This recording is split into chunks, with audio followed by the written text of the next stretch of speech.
नमस्कार विद्यार्थी मित्रांनो, अभ्यास मित्र परिवारामध्ये तुम्हा सर्वांचं स्वागत आहे. मित्रांनो, आज आपण 23 मार्च 2026 रोजीच्या चालू घडामोडीचा अभ्यास या ठिकाणी करणार आहोत. मित्रांनो, आज लास्ट डे आहे गुढीपाडवा निमित्त ऑफरचा. तर ज्यांना कुणाला ऍडमिशन घ्यायचं असेल तर त्यांनी गुढी नावाचं कुपन यूज करून ऍडमिशन घेऊ शकता बॅचेसमध्ये. त्यानंतर बघितलं तर नोट्स घेऊ शकता, त्याचबरोबर करंटचा मासिक घेऊ शकता. तर ही सुवर्ण संधी आहे. सुरू करूया आजचं सेशन. केंद्रीय गृह मंत्रालयाने जनगणना 2027 साठी राष्ट्रीय ब्रँड अँबॅसेडर म्हणून कुणाची नियुक्ती केली आहे? तर केंद्रीय गृह मंत्रालयाने जनगणना जी 2027 मध्ये होणार आहे त्यासाठी सुदर्शन पटनायक यांची ॲज अ ब्रँड अँबॅसेडर म्हणून नियुक्ती केली आहे. तर आपण जर बघितलं तर हे प्रसिद्ध वाळू कलाकार आहे. त्यांना जर बघितलं तर अलीकडे पद्मश्री पुरस्कार मिळालेला आहे. त्याचबरोबर जर बघितलं तर फ्रेड डॅरिंग्टन नावाचा एक पुरस्कार असतो जो वाळूच्या कलाकृती बनवतात त्यांना दिला जातो. तर हा पुरस्कार जिंकणारे ते पहिली व्यक्ती आहे. माझं जर उच्चारात पुरस्काराचं नाव जर उच्चारात चुकलं असेल फ्रेड डॅरिंग्टन तर बरोबर नाव तुम्ही कमेंट बॉक्समध्ये सांगायचं आहे. जर चुकलं असेल तर आपण जर बघितलं जनगणना 2027 मध्ये होणार आहे त्याचे ब्रँड अँबॅसेडर बनलेले आहे सुदर्शन पटनायक. आपण जर बघितलं तर यापूर्वी गृहमंत्री अमित शहा यांनी जनगणना 2027 साठी प्रगती आणि त्याचबरोबर विकास नावाच्या दोन शुभंकर यांचं अनावरण केलं होतं. आणि त्याचबरोबर 2027 मध्ये होणारी ही पहिली जी डिजिटल जनगणना असेल आणि त्याचबरोबर पहिली जातीच्या आधारावर तयार करण्यात आलेली जनगणना असणार आहे. मित्रांनो, पुढे जाऊया. दुसरा प्रश्न, जागतिक आनंद अहवाल 2026 नुसार 147 देशांच्या यादीत भारताचा क्रमांक कितवा आहे? तर 116वा भारताचा क्रमांक आहे. वर्ल्ड हॅपीनेस इंडेक्स मध्ये भारत 116व्या क्रमांकावर आहे. अहवाल कोणी दिला? तर वेलबिंग रिसर्च सेंटर ऑक्सफर्ड विद्यापीठ. तर यांनी अहवाल दिला. फिनलँड सलग 9व्या वर्षी जगातील सर्वात आनंदी देश ठरलेला आहे. अफगाणिस्तान, सिएरे लिओन, मलावी, झिम्बाब्वे आणि बोत्सवाना हे 5 देश सगळ्यात दुःखी देश ठरले आहेत. आपण जर बघितलं तर आपल्या शेजारचे देश कोणत्या स्थानावर आहे? तर चायना जो आहे तो 65व्या स्थानावर आहे, नेपाळ 99, पाकिस्तान 104, त्यानंतर भारत 116, त्यानंतर बांगलादेश 127, श्रीलंका 134व्या स्थानावर आहे. मित्रांनो, फिनलँड पहिल्या स्थानावर, आइसलँड दुसऱ्या स्थानावर, डेन्मार्क तिसऱ्या स्थानावर आहे. आपल्याला एका एक्झाम मध्ये यांची जो काही क्रम जो आहे तो लावण्यासाठी प्रश्न विचारण्यात आला होता.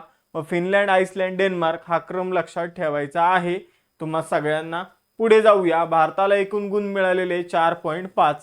पण निश्चितच आपली जी काही आनंद अहवालामध्ये आपली जी आकडेवारी आहे आपल्या समोर पाकिस्तान, नेपाळ असणं हे चुकीचं आहे मला वाटतं. आपण जर बघितलं तर आपला नंबर जो आहे तो यांच्या पहिलेच पाहिजे, कारण भारतामध्ये जर बघितलं तर पाकिस्तान आणि नेपाळ एवढी वाईट कंडिशन नाहीये. तर त्यामुळं अहवालातलं भारताचं स्थान लक्षात ठेवा. पण या अहवाल गोळा करताना काही स्पेसिफिक गोष्टी किंवा स्पेसिफिक ठिकाणांचा सर्वे केला जातो, त्यावरून पूर्ण देशाची आकडेवारी जी आहे तर ती काढली जाते. म्हणजे एक स्पेसिफिक की दिल्लीत फक्त मोजमाप केलं आणि पूर्ण यावरून देश आनंदी आहे की नाही हे बघितलं जातं. तर यामध्ये पण कुठंतरी चुका असतात, पण आपल्याला परीक्षेमध्ये विचारलं जाऊ शकतं की 116वं स्थान आहे भारताचं. तर हे तुम्हाला लक्षात ठेवायचं परीक्षेच्या दृष्टीने. पुढे जाऊया. The golden road, how ancient India transform the world या पुस्तकासाठी कोणत्या इतिहासकाराला प्रतिष्ठित मार्क लिंटन हिस्ट्री प्राइज 2026 मिळाला आहे? तर मार्क लिंटन हिस्ट्री प्राइज जो आहे तो विल्यम डेल रिम्पल यांना मिळालेला आहे. तर विल्यम डेम रिम्पल हे एक इतिहासकार आहे आणि त्यांना मार्क लिंटन इतिहास पुरस्कार 2026 मिळाला आहे. त्यांचं पुस्तक आहे the golden road, how ancient India transform the world.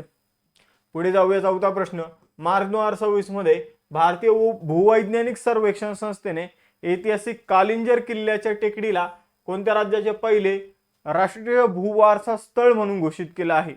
तर कालिंजर किल्ला जो आहे तो उत्तर प्रदेशमध्ये आहे आणि उत्तर प्रदेशमधील हे भारतातील पहिलं म्हणजे उत्तर प्रदेश राज्यातील हे पहिलं राष्ट्रीय भूवारसा स्थळ आहे. जिथं पृथ्वीची अनोखी वैशिष्ट्ये आपल्याला बघायला मिळतात, जसं की विशिष्ट खडक रचना वगैरे बघायला मिळते, अशा ठिकाणांना राष्ट्रीय भूवारसा स्थळाचा दर्जा जो आहे तो दिला जातो. मग कालिंजर टेकडी जी आहे तिथं 2 वेगवेगळे एज वयोगटातील खडकं जी आहे ती एकमेकांना आपल्याला एकमेकांसोबत बघायला मिळतात, एकमेकांना भेटताना बघायला मिळतात. त्यामुळं ही टेकडी महत्वाची आहे आणि तिला आपण राष्ट्रीय भूवारसा स्थळाचा दर्जा दिलेला आहे, जी उत्तर प्रदेशमधील बांदा जिल्ह्यामध्ये आपल्याला बघायला मिळते. भूवारसा स्थळ म्हणजे पृथ्वीच्या इतिहासासाठी महत्त्वपूर्ण असलेली भूवैज्ञानिक स्थळे, खडक, खनिजे आणि जीवाश्म होय. महत्वाच्या कला आणि सांस्कृतिक विषय घडामोडी आपण इथे बघूया. आता ओडिशा राज्यातील रत्नागिरी, ललितगिरी आणि उदयगिरी या 3 बौद्ध स्थळांचा युनेस्कोच्या जागतिक वारसा स्थळांची या तात्पुरत्या यादीत समावेश करण्यात आलेला आहे. भारताचे पहिले गो संस्कृती संग्रहालय मथुरा उत्तर प्रदेशमध्ये स्थापन केले जाणार आहे. वृंदावनी वस्त्र जे आहे आसामचे, तर वृंदावनी वस्त्र संबंधित सांस्कृतिक संग्रहालय प्रकल्पाची शिलान्यास खानापारा आसाम येथे झालेली आहे. इजिप्त देशात 2000 वर्ष जुने 20 तमिळ ब्राह्मी शिलालेख सापडलेले आहे. त्यानंतर जर बघितलं तर कोणत्या मंत्रिमंडळाने नॉर्थ ब्लॉक आणि साऊथ ब्लॉक हे ऐतिहासिक इमारतींचे नॅशनल म्युझियम केंद्रीय मंत्रिमंडळाने जे काही नॉर्थ ब्लॉक दिल्लीमध्ये जिथं समजून घ्या सरकार काम करायचं, नॉर्थ ब्लॉक आणि साऊथ ब्लॉक नावाची ठिकाण होते. साऊथ ब्लॉकचे प्राईम मिनिस्टरचं ऑफिस होतं. तर आता नवीन इमारती झालेल्या आहे सरकारी कामकाजासाठी. तर हे जुने जे काही ठिकाण होते याला नॅशनल म्युझियम ऑफ एजलेस इंडियामध्ये रूपांतरित केलं जाणार आहे, त्यासाठी मंजुरी मिळालेली आहे. पुरातत्व शास्त्रज्ञांना कुशाण काळातील 2000 वर्ष जुने बौद्ध स्थळ जहानपोरा जम्मू काश्मीर येथे सापडलेलं आहे. जगातील सर्वात जुनी शिलालेख कला जी 67,800 वर्ष जुनी आहे ती इंडोनेशियातील मुना बेटावर सापडली आहे. 5वा प्रश्न, लाल समुद्र आणि हॉर्मुझच्या सामुद्रधुनीमध्ये सुरू असलेल्या संकटाच्या पार्श्वभूमीवर निर्यातदारांना लॉजिस्टिक सहाय्य पुरवण्यासाठी भारत सरकारने कोणती योजना सुरू केली? तर इराण अमेरिका युद्ध सुरू आहे आणि ते हॉर्मुझची जी काही सामुद्रधुनी आहे तर तो ब्लॉक केलेला आहे इराणने, आणि मग त्यामुळे आपले जे काही भारताचे निर्यातदार आहे त्यांना इथं आपण जर बघितलं नुकसान होते. त्यामुळे सरकारने रिलीफ नावाची योजना जी आहे ती सुरू केली आहे. तर रिलीफचा फुल फॉर्म आहे resilience and logistic intervention for export facilitation. उच्चार थोडा मागे पुढे होऊ शकतो, फॅसिलिटायझेशन. ठीक आहे, तर असा याचा फुल फॉर्म आहे. केंद्र सरकारने पश्चिम आशियाई संकटामुळे प्रभावित झालेल्या निर्यातदारांसाठी 497 कोटी रुपयाची ही मदत जारी केलेली आहे. ही मदत जी आहे ती योजना निर्यात प्रोत्साहन अभियानांतर्गत सुरू करण्यात आलेली. तर आपण जर बघितलं तर रिलीफ नावाची योजना लक्षात ठेवायची. या पॅकेजचा उद्देश बाधित निर्यातदारांना म्हणजे ज्यांना इथं नुकसान झालेलं आहे तर अशा निर्यातदारांना संघर्षापूर्वीच्या दरावर पत विमा प्रदान करणं हे आहे. तर सिंपल तुम्हाला प्रश्न विचारला जाईल की रिलीफ योजना कशासाठी सुरू केलेली आहे? तर इराण अमेरिका युद्धादरम्यान निर्यातदारांना जे नुकसान झालं त्यासाठी रिलीफ नावाची स्कीम सुरू करण्यात आली, एवढं लक्षात ठेवा. Kalinga institute of social science ज्याला किस म्हटलं जातं, तर यांच्यातर्फे भारतीय महिलेला किस ह्युमॅनिटेरियन अवॉर्ड 2025 देऊन सन्मानित करण्यात आलेला आहे. तर आपण जर बघितलं तर किस ह्युमॅनिटेरियन अवॉर्ड 2025 जो आहे तो नीता अंबानी यांना देण्यात आलेला आहे. रिलायन्स फाउंडेशनच्या अध्यक्ष नीता अंबानी यांना शिक्षण, क्रीडा आणि समाजसेवा क्षेत्रातील त्यांच्या उत्कृष्ट योगदानाबद्दल हा कलिंगा इन्स्टिट्यूटचा अवॉर्ड जो आहे तो देण्यात आलेला आहे. हा पुरस्कार भुवनेश्वर येथील Kalinga institute of social science तर्फे प्रदान केला जातो. 7वा प्रश्न आहे, भारताने 9व्या शतकातील युनेस्को जागतिक वारसा स्थळ प्रभानन मंदिर संकुलाच्या जीर्णोद्धारासाठी कोणत्या देशासोबत करार केला? तर प्रभानन मंदिर जे आहे तर ते आपल्याला इंडोनेशियामध्ये बघायला मिळतात आणि त्याच्या जीर्णोद्धारासाठी भारताने इंडोनेशिया सोबत करार केलेला आहे. ही जुनी हिंदू मंदिरं आहे मित्रांनो, जी दक्षिण जावा या ठिकाणी इंडोनेशियामध्ये आपल्याला बघायला मिळतात. स्थानिक पातळीवर त्यांना रोरो जोंग ग्रुंग किंवा सडपातळ मुलीचे मंदिर म्हणून ओळखले जाते. हे 9व्या शतकात संजय राजवंशाने बांधलेले हे मंदिर आहे.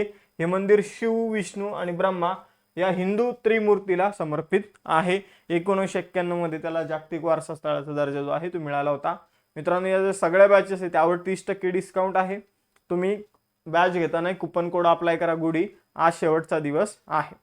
8वा प्रश्न आहे, मध्य पूर्वेतील म्हणजे मिडल ईस्ट मधील संकटामुळे कोणत्या देशाने आपला 100 वर्ष जुना जोन्स कायदा 1920चा व्यापारी सागरी कायदा तात्पुरता रद्द केला? तर अमेरिकेने आपला व्यापारी सागरी कायदा जो आहे तो रद्द केलेला आहे.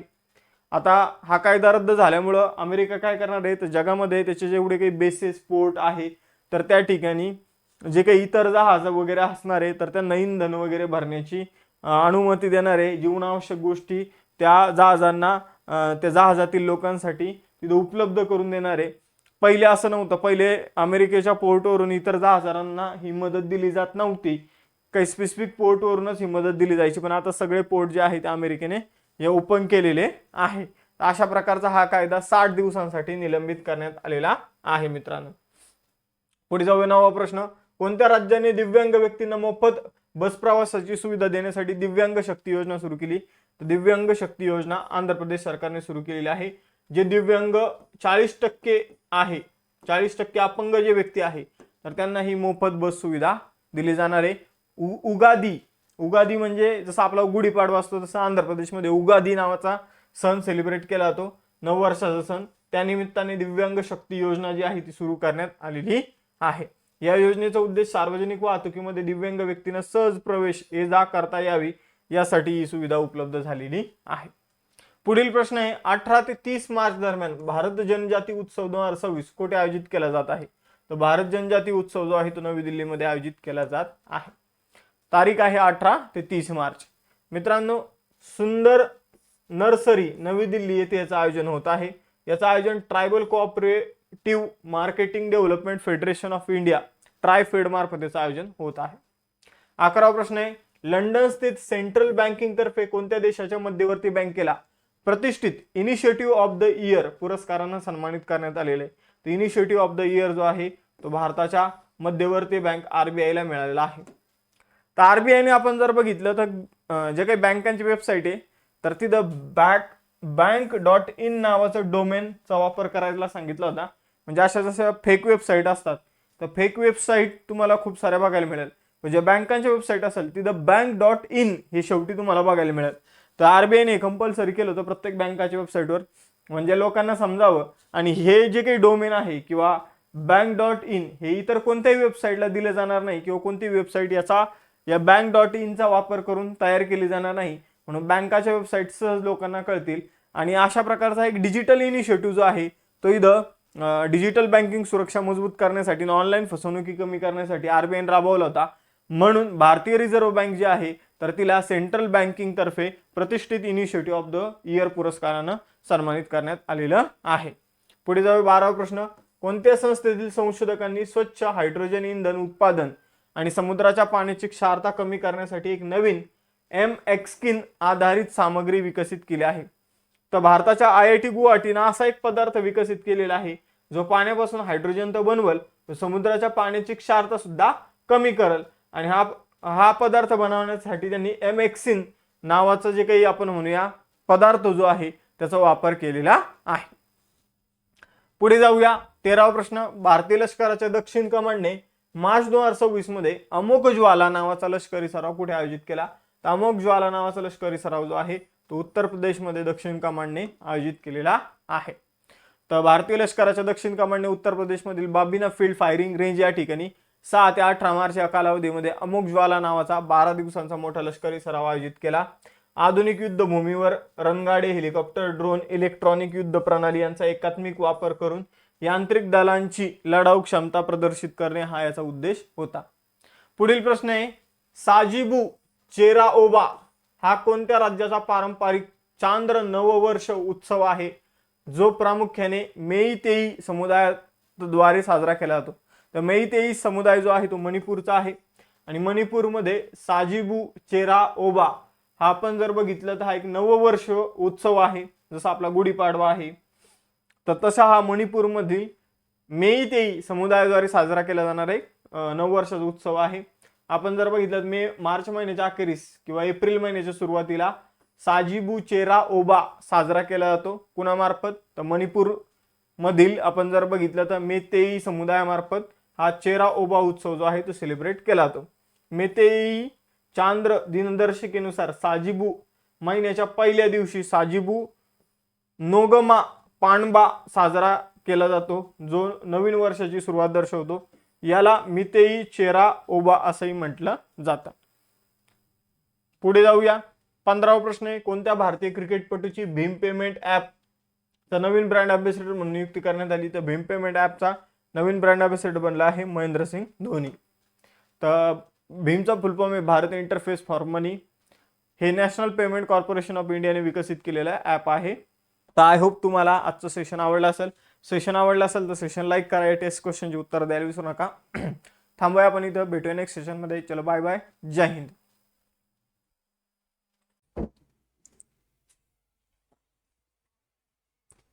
नमस्कार विद्यार्थी मित्रांनो, अभ्यास मित्र परिवारामध्ये तुम्हा सर्वांचं स्वागत आहे.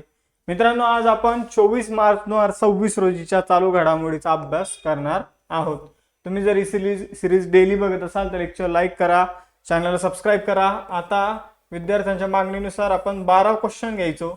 आता आपण यामध्ये 15 क्वेश्चन ऍड करणं सुरू केलेलं आहे डेलीचं. तर आमचे जे एफर्ट्स असतील ते तुम्हाला आवडत असतील तर निश्चितच लेक्चर लाईक करत चला, चॅनलला सबस्क्राईब करून ठेवा.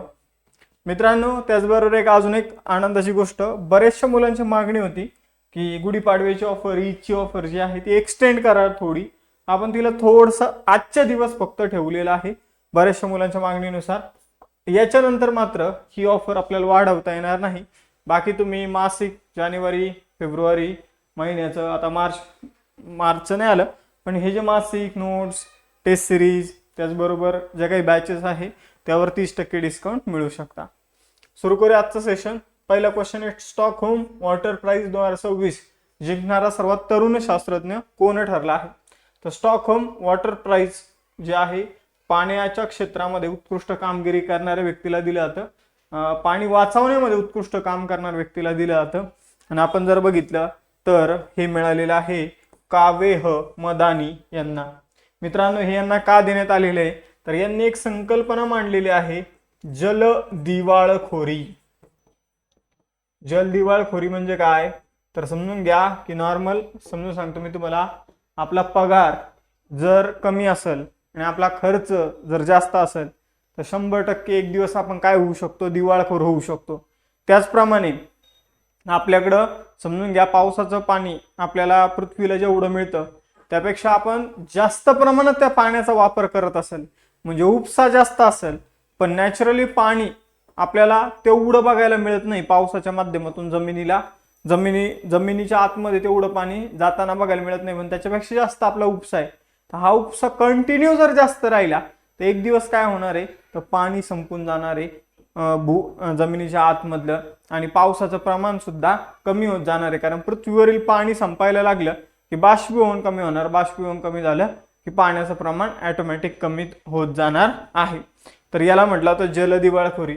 तर ही संकल्पना तुम्ही अनेक ठिकाणी बघितली असेल. बरेचशा नद्या आजकाल कोरड्या पडलेल्या तुम्ही बघू शकता की पहिले तर कंटिन्यू वाहत असायचे, पण आता कोरड्या. जमिनीच्या आतमध्ये भूजल पातळी एकदम खाली गेलेली तुम्ही बघू शकता. तर ही सगळी संकल्पना आहे, याला जल दिवाळखोरी म्हटलं तर. आणि यासाठी कावेह मदानी यांना स्टॉकहोम वॉटर प्राइज मिळालेला आहे. त्याचबरोबर हा पुरस्कार जिंकणारे ते सर्वात तरुण शास्त्रज्ञ जे आहे ते बनले आहे. मग आता अजून 2-3 ऍडिशनल गोष्टी जाणून घेऊया. आपण जर बघितलं तर हे न्यूयॉर्कमध्ये राहणारे एक इराणी शास्त्रज्ञ आहे आणि संयुक्त राष्ट्र विद्यापीठाचे संचालक आहे. 44 वर्ष वय असताना त्यांनी हा पुरस्कार जिंकला, म्हणजे सगळ्यात तरुण व्यक्ती आहे. आणि त्यांनी जल दिवाळखोरी नावाची संकल्पना मांडली, मी तुम्हाला ती समजून सांगितलेली आहे. हा पुरस्कार स्टॉकहोम इंटरनॅशनल वॉटर इन्स्टिट्यूट मार्फत दिला जातो. आता महत्वाचे पुरस्कार आणि त्यांचे विजेते आपण इथे बघूया. 60वा ज्ञानपीठ पुरस्कार 2025 कुणाला मिळाला? आर वीरामुथू. प्रतिष्ठित संगीत कला निधी पुरस्कार कोणी जिंकला? जयंती कुमारेश. त्यानंतर प्रतिष्ठित एस्मंड बी मार्टिन पुरस्कार 2026 कोणी जिंकला? तर पहिला पुरस्कार जो भारतीयांनी जिंकलेला आहे त्यांचं नाव आहे कृती कारंत. इंदिरा गांधी शांतता पुरस्कार कोण जिंकला? Graca Machel. त्यानंतर meditation the reflection of his holiness the Dalai Lama या अल्बमसाठी ग्रॅमी पुरस्कार दलाई लामा यांनी जिंकला. क्रॅफोर्ड पारितोषिक कोण जिंकलं 2026? तर वीरभद्र रामनाथन यांनी. प्रतिष्ठित चांग फेडरल मानवतावादी पुरस्कार 2026 कोणी जिंकला? आर व्यंकटेश आणि डॉक्टर हरिप्रिया अरविंद. इस्रायलचा सर्वोच्च संसदीय सन्मान speaker of the Knesset medal मोदीजींना मिळालं. BBC Indian sport woman of the year पुरस्कार कोणी जिंकला? स्मृती मानधना. बेलिंडा क्लार्क पुरस्कार 2025 कोणी जिंकला? अॅनाबेल सदरलँड. जागतिक शिक्षक पुरस्कार कोणी जिंकलाय 2026चा? तर रुबल नागी. आणि भारताचा सर्वोच्च शांतताकालीन शौर्य पुरस्कार कोणी जिंकला? अशोक चक्र शुभांशु शुक्ला. पुढे जाऊया. दुसरा प्रश्न, कोणत्या राज्य सरकारने 5 लाखांचा तब्बल 5 लाखांचा जीवन विमा संरक्षण देण्यासाठी इंदिराम्मा कुटुंब जीवन विमा योजना सुरू केली? तर इंदिराम्मा वगैरे असे जे शब्द आहे तर ते मोस्टली साऊथकडे वापरले जातात. मग आपण जर बघितलं तर इंदिराम्मा आणि अजून एक लॉजिक तुम्ही लावू शकता, जे राज्य समजून घ्या बीजेपीला सपोर्ट करत असतील तर असे राज्य ही योजना सुरू करणार नाही. मग आपण अशा प्रकारचे लॉजिक लावून सुद्धा इथं उत्तरापर्यंत येऊ शकतो. मग आपण जर बघितलं तर इंदिराम्मा कुटुंब जीवन विमा योजना जी आहे ती तेलंगणा सरकारने इथं काय केलेली आहे, सुरू केलेली आहे, ज्यामध्ये 5 लाखापर्यंतचा जीवन विमा जो आहे तर तो जीवन विम्याचं संरक्षण जे आहे ते दिलं जातं. आता योजनेच्या नावावरून तुम्ही काय करू शकता तर राज्य ओळखू शकता बऱ्यापैकी वेळा. समजून घ्या की बऱ्यापैकी वेळा जर बीजेपीचे जे मोठे नेते होते त्यांच्या नावाने जर योजना सुरू झाली असेल तर ते बीजेपी शासित राज्याने सुरू केलेली योजना असते, आणि काँग्रेसचे जे नेते होते त्यांच्या नावाने जर योजना सुरू केली असेल तर काँग्रेस शासित राज्य जे असतात तर तिथं ती योजना सुरू केलेली आपल्याला बघायला मिळते. तर हे लॉजिक तुम्ही योजनेच्या बाबतीत जर प्रश्न आला तर नक्की अप्लाय करायचं आहे. मित्रांनो, तेलंगणाचे उपमुख्यमंत्री आणि अर्थमंत्री मल्लू भट्टी विक्रमार्का तर यांनी 2026-27 अर्थसंकल्पामध्ये इंदिराम्मा कौटुंबिक जीवन विमा योजना जाहीर केली आहे. या योजनेअंतर्गत 1.15 कोटी कुटुंबांना 5 लाख रुपयाचा जीवन विमा प्रदान केला जाणार आहे. पुढे जाऊया. तिसरा प्रश्न, मार्च 2026 मध्ये अनुतिन चारनविराकुल हे कोणत्या देशाचे पंतप्रधान म्हणून पुन्हा निवडून आले? तर अनुतिन चारनविराकुल हे थायलंडचे परत पंतप्रधान जे आहे ते बनले आहे. आपण जर बघितलं तर 19 मार्च 2026 रोजी थाई संसदेने यांची पंतप्रधानपदी निवड केली. ते भूमजय थाई या पक्षाचे आहे. तर पक्ष पण विचारला तो बघा. थायलंड आशिया खंडातील देश आहे. राजधानी बँकॉक आहे. थाईबात चलन आहे. नॅशनल असेंब्ली तिथल्या संसदेचं नाव आहे. चौथा मोस्ट इम्पॉर्टंट प्रश्न, जागतिक जल दिन 2026 केव्हा साजरा करण्यात आला? तर जागतिक जल दिन जो आहे तो 22 मार्च रोजी सेलिब्रेट करण्यात आलेला आहे. संयुक्त राष्ट्राच्या माध्यमातून 1993 पासून हा दिवस जो आहे तो सेलिब्रेट करण्यात येतो. का सेलिब्रेट करण्यात येत असेल जल दिन? तर पाणी टंचाई, जलसंधारण आणि सर्वांसाठी स्वच्छ पाण्याची उपलब्धता याबद्दल जागरूकता पसरवण्यासाठी हा दिवस जो आहे तो सेलिब्रेट केला जातो. थीम आहे वॉटर अँड जेंडर. थीम लक्षात ठेवा, थीम महत्वाची असते. आणि द स्लोगन आहे where water flows equality grows. पुढे जाऊया. 5वा प्रश्न आहे, केंद्रीय ऊर्जा मंत्री मनोहरलाल खट्टर यांनी मार्च 2026 मध्ये भारत विद्युत शिखर परिषद 2026 उद्घाटन कुठे केलं? तर ज्या काही महत्वाच्या शिखर परिषद असतात तर त्यांचं उद्घाटन जे आहे ते मोस्टली नवी दिल्लीमध्ये होतं. 10तून एखादी परिषद असेल की जी आपल्याला दिल्लीच्या बाहेर बघायला मिळते आयोजित होताना, नाही तर बाकी बऱ्यापैकी आंतरराष्ट्रीय राष्ट्रीय लेवलवरच्या परिषदांचं आयोजन जे आहे ते नवी दिल्लीमध्येच केलं जातं. नवी दिल्लीमधील यशोभूमी कॅम्पसमध्ये इंडिया पॉवर समिट 2026 भारतीय ऊर्जा आपण जर बघितलं तर भारतीय विद्युत शिखर परिषदेचं भारत इलेक्ट्रिसिटी समिटचं आयोजन जे आहे ते करण्यात आलेलं आहे. उद्दिष्ट आहे भारताच्या ऊर्जा क्षेत्राचं भविष्य, ऊर्जा सुरक्षा आणि हरित ऊर्जा संक्रमण यावर चर्चा करणं हे मुख्य उद्दिष्ट आहे. आणि थीम आहे electrifying growth, empowering sustainability, connecting globally. पुढे जाऊया. 6वा प्रश्न आहे, रिलायन्स मेट सिटीने मेट्रोपोलिस बाय मेट सिटी नावाचा लेड प्लॅटिनम पूर्व प्रमाणपत्र प्राप्त करणारा भारतातील पहिला एकात्मिक टाउनशिप प्रकल्प कुठे सुरू केला? तर रिलायन्स मेट सिटी नावाचे ऑर्गनायझेशन आहे, त्यांनी मेट्रोपोलिस बाय मेट सिटी नावाची एक टाउनशिप म्हणजे एक आपण जर बघितलं तर एक गाव निर्माण केलं जात आहे आणि त्या गावाला लीड प्लॅटिनम पूर्व प्रमाणपत्र एका लीड नावाच्या संस्थेच्या माध्यमातून मिळालेला आहे. हा प्रकल्प जो आहे तो हरियाणामध्ये रिलायन्स फाउंडेशनच्या माध्यमातून डेव्हलप केला जात आहे. तर हरियाणामधील झज्जर जिल्ह्यातील दरियापूर या ठिकाणी हा प्रकल्प बनवला जात आहे. तर आपण जर बघितलं तर या ठिकाणी हा प्रकल्प रिलायन्स मेट सिटीचा मेट्रोपोलिस प्रकल्प ग्रीन बिझनेस सर्टिफिकेशन इंक द्वारे त्याला lead for cities plan and design rating प्रणाली अंतर्गत लीड प्लॅटिनम पूर्व प्रमाणपत्र जे आहे ते मिळालेलं आहे. आणि हा अशा प्रकारचं प्रमाणपत्र मिळवणारा भारतातील पहिलाच प्रकल्प ठरला आहे. 7वा प्रश्न आहे, केंद्रीय मंत्रिमंडळाने आर्थिक वर्ष 2026-27 ते 2030-31 या कालावधीसाठी लघु जलविद्युत प्रकल्प जे असतील, छोटे जलविद्युत प्रकल्प, तर त्या जलविद्युत प्रकल्पासाठी लघु जलविद्युत विकास योजनेकरता किती कोटी रुपयांची आर्थिक तरतूद केली आहे. तर लघु जलविद्युत प्रकल्पाचा विकास करण्यासाठी आपण जर बघितलं तर एक योजना सरकारने सुरू केलेली लघु जलविद्युत विकास योजना, small hydro power development scheme, तर या योजनेसाठी 2584 कोटी रुपये जे आहे मित्रांनो ते मंजूर करण्यात आलेले आहे. या प्रकल्पांतर्गत 1,500 मेगावॅट ऊर्जाची निर्मिती जी आहे ती केली जाणार आहे. ही योजना डोंगराळ आणि ईशान्येकडील राज्यात तसेच आंतरराष्ट्रीय सीमांना लागून असलेल्या जिल्ह्यावर लक्ष केंद्रित करतं. 1 मेगावॅट ते 25 मेगावॅट क्षमतेच्या लहान जलविद्युत प्रकल्पांना या योजनेच्या माध्यमातून सहाय्य जे आहे ते केलं जाणार आहे. पुढील प्रश्न आहे, केंद्र सरकारने मार्च 2026 मध्ये ऑनलाईन गेमिंग आणि पैशाचा समावेश असलेल्या खेळांवर बंदी घालण्यासाठी कोणता कायदा लागू केलेला आहे. आता IPL येते, बरेच जणांना IPL आल्यानंतर ड्रीम 11ची आठवण येत असेल. त्याचबरोबर बरेचसे जंगली रमीच्या वगैरे ऍडव्हर्टाईज आपण अभ्यास करताना सुद्धा युट्यूबवर तुम्ही बघितले असतील. तर मित्रांनो, ते सगळ्यांवर मागच्या वर्षी बंदी घातली होती आणि त्यासाठी ऑनलाईन गेमिंग कायदा 2025 केला होता. हा कायदा आता लागू झालेला आहे, त्यामुळे हा कायदा चर्चेमध्ये आहे मित्रांनो. तर आपण जर बघितलं तर जो काही ऑनलाईन गेमिंग प्रोत्साहन आणि नियमन कायदा 2025 आहे तर तो 18 मार्च 2026 पासून लागू करण्यात आलेला आहे. हा कायदा जुगाराच्या सर्व प्रकारच्या आणि आर्थिक जोखीम असलेल्या ऑनलाईन खेळांवर संपूर्ण बंदी घालतो. पुढे जाऊया 9वा प्रश्न, फ्रान्सचा सर्वोच्च नागरी पुरस्कार कमांडर ऑफ द लिजन ऑफ ऑनरने सन्मानित होणारे पहिले भारतीय राजनैतिक अधिकारी कोण ठरले. तर फ्रान्सचा आपण जर बघितलं तर सर्वोच्च सन्मान commander of the लिजन of honour हा पुरस्कार मिळालेला आहे जावेद अशरफ यांना. तर जावेद अशरफ यांनी भारत आणि फ्रान्सचे संबंध सुदृढ करण्यासाठी मोलाचं योगदान दिलेलं आहे, त्यामुळे हा सन्मान मिळालेला आहे त्यांना आणि हा सन्मान मिळवणारे ते पहिले भारतीय राजदूत ठरलेले आहे.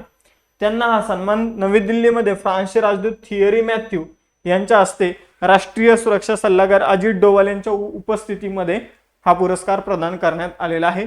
तर जावेद अशरफ यांना मिळालेला आहे मित्रांनो commander of the लिजन of honour, फ्रान्सचा सर्वोच्च सन्मान.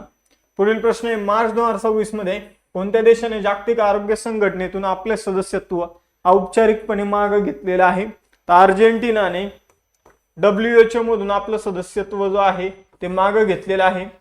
मार्च 2025 मध्ये मित्रांनो अर्जेंटिनाने सांगितलं होतं की आम्ही WHO मधून बाहेर पडतोय आणि असा एक व्हिएन्ना करार झाला होता. त्यानुसार असा एक रूल आहे की एखाद्या देशाला WHO तून बाहेर पडल्याचा निर्णय घेतल्यानंतर 1 वर्षानंतर तो WHO मधून बाहेर पडला जाईल.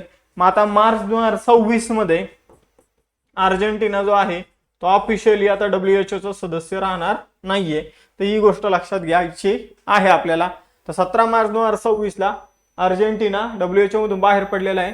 त्याने WHO मधून बाहेर पडण्याची घोषणा 17 मार्च 2025 ला केली होती आणि हा 1 वर्षाचा करार जो आहे, 1 वर्षाची अट जी आहे ती व्हिएन्ना करारानुसार लादण्यात आलेली आहे किंवा तिथं आपल्याला बघायला मिळते. पुढे जाऊया 11वा प्रश्न, महिला शेतकऱ्यांना सक्षम करण्यासाठी कृषी सखी हा उपक्रम कोणी सुरू केला आहे. तर कृषी सखी नावाचा उपक्रम जो आहे तो भारतीय कृषी विमा कंपनीने सुरू केलेला आहे मित्रांनो. बघा, संयुक्त राष्ट्राच्या अन्न आणि कृषी संघटनेने फूड अँड ऍग्रिकल्चरल ऑर्गनायझेशन जे आहे तिने 2026 हे वर्ष जे आहे ते आंतरराष्ट्रीय महिला शेतकरी वर्ष म्हणून घोषित केलेलं आहे. मग याच्याच धर्तीवर आपण जर बघितलं तर agricultural insurance company of India लिमिटेडने कृषी सखी उपक्रम सुरू केला. या कार्यक्रमाचा उद्देश महिला शेतकऱ्यांना सक्षम करणं, कृषी क्षेत्रात त्यांचा सहभाग वाढवणं आणि सर्वसमावेशक विकासाला चालना देणं हे आहे. पुढे जाऊया 12वा प्रश्न, हिंद महासागरी क्षेत्रात सागरी सहकार्याला चालना देण्यासाठी भारतीय नौदलाने इंडियन ओशन शिप, ज्याला IOS म्हटला तर इंडियन ओशन शिप सागर, तर इंडियन ओशन शिप सागर नावाचा जो काही उपक्रम आहे त्याची दुसरी आवृत्ती कुठे आयोजित केली. तर याची दुसरी आवृत्ती जी आहे ती कोचीमध्ये आयोजित केलेली आहे. हिंदी महासागराच्या आजूबाजूला असलेले जे काही देश आहे त्यांचं नौदलाने इथं पार्टिसिपेशन केलेलं आहे. सागरी सहकार्याला चालना देण्यासाठी तब्बल 16 मित्र देश जे आहे ते या आपण जर बघितलं तर इंडियन ओशन शिप सागर या उपक्रमामध्ये सामील झाले होते. ज्याची दुसरी आवृत्ती केरळमधील कोची या ठिकाणी आयोजित करण्यात आली होती। या उपक्रमाचा उद्देश जो आहे तो तस्करीला रोखणे आणि सागरी सुरक्षा वाढवणे हा आहे। पुढील प्रश्न आहे, मार्च 2026 मध्ये चीनसाठी भारताचे नवे राजदूत म्हणून कुणाची नियुक्ती करण्यात आली? तर चीनमध्ये भारताचे नवीन राजदूत बनलेले विक्रम के दोराईस्वामी। आपण जर बघितलं तर त्यांनी कुणाची जागा घेतली? प्रदीप कुमार रावत यांची त्यांनी जागा घेतलेली आहे। यापूर्वी दोरास्वामी यांनी ब्रिटनमध्ये देखील भारताचा राजदूत म्हणून काम केलेलं आहे। 14वा प्रश्न आहे, जागतिक इंडोर ॲथलेटिक्स चॅम्पियनशिप 2028 चं आयोजन भारतातील कोणत्या शहर करणार आहे किंवा शहरात होणार आहे? तर जागतिक इंडोर ॲथलेटिक्स चॅम्पियनशिपचं आयोजन भुवनेश्वर ओडिसामध्ये कलिंगा स्टेडियम जे आहे त्या ठिकाणी या इंडोर स्पर्धेचं आयोजन होणार आहे। जागतिक स्पर्धा आहे। आपण जर बघितलं तर भारत पहिल्यांदाच या स्पर्धेचं आयोजन करणार आहे। 15वा प्रश्न आहे, नेपाळच्या पहिल्या तृतीयपंथी महिला खासदार कोण झाल्या? तर त्या झाल्या भूमिका श्रेष्ठ। आपण जर बघितलं तर या नेपाळमधील एक सुप्रसिद्ध तृतीयपंथी मानवी हक्क कार्यकर्ते आहे, ज्यांनी लैंगिक अल्पसंख्याकांच्या सन्मानासाठी मान्यतेसाठी दीर्घकाळ काम केलेलं आहे। नॅशनल इंडिपेंडंट पार्टी अंतर्गत आपण जर बघितलं त्या खासदार म्हणून निवडून आलेल्या आहेत।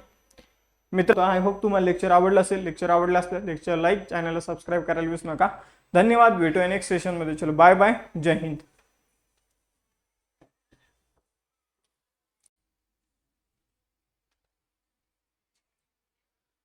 नमस्कार विद्यार्थी मित्रांनो, आज आपण 25 मार्च 2026 रोजीच्या चालू घडामोडी या ठिकाणी अभ्यासणार आहोत।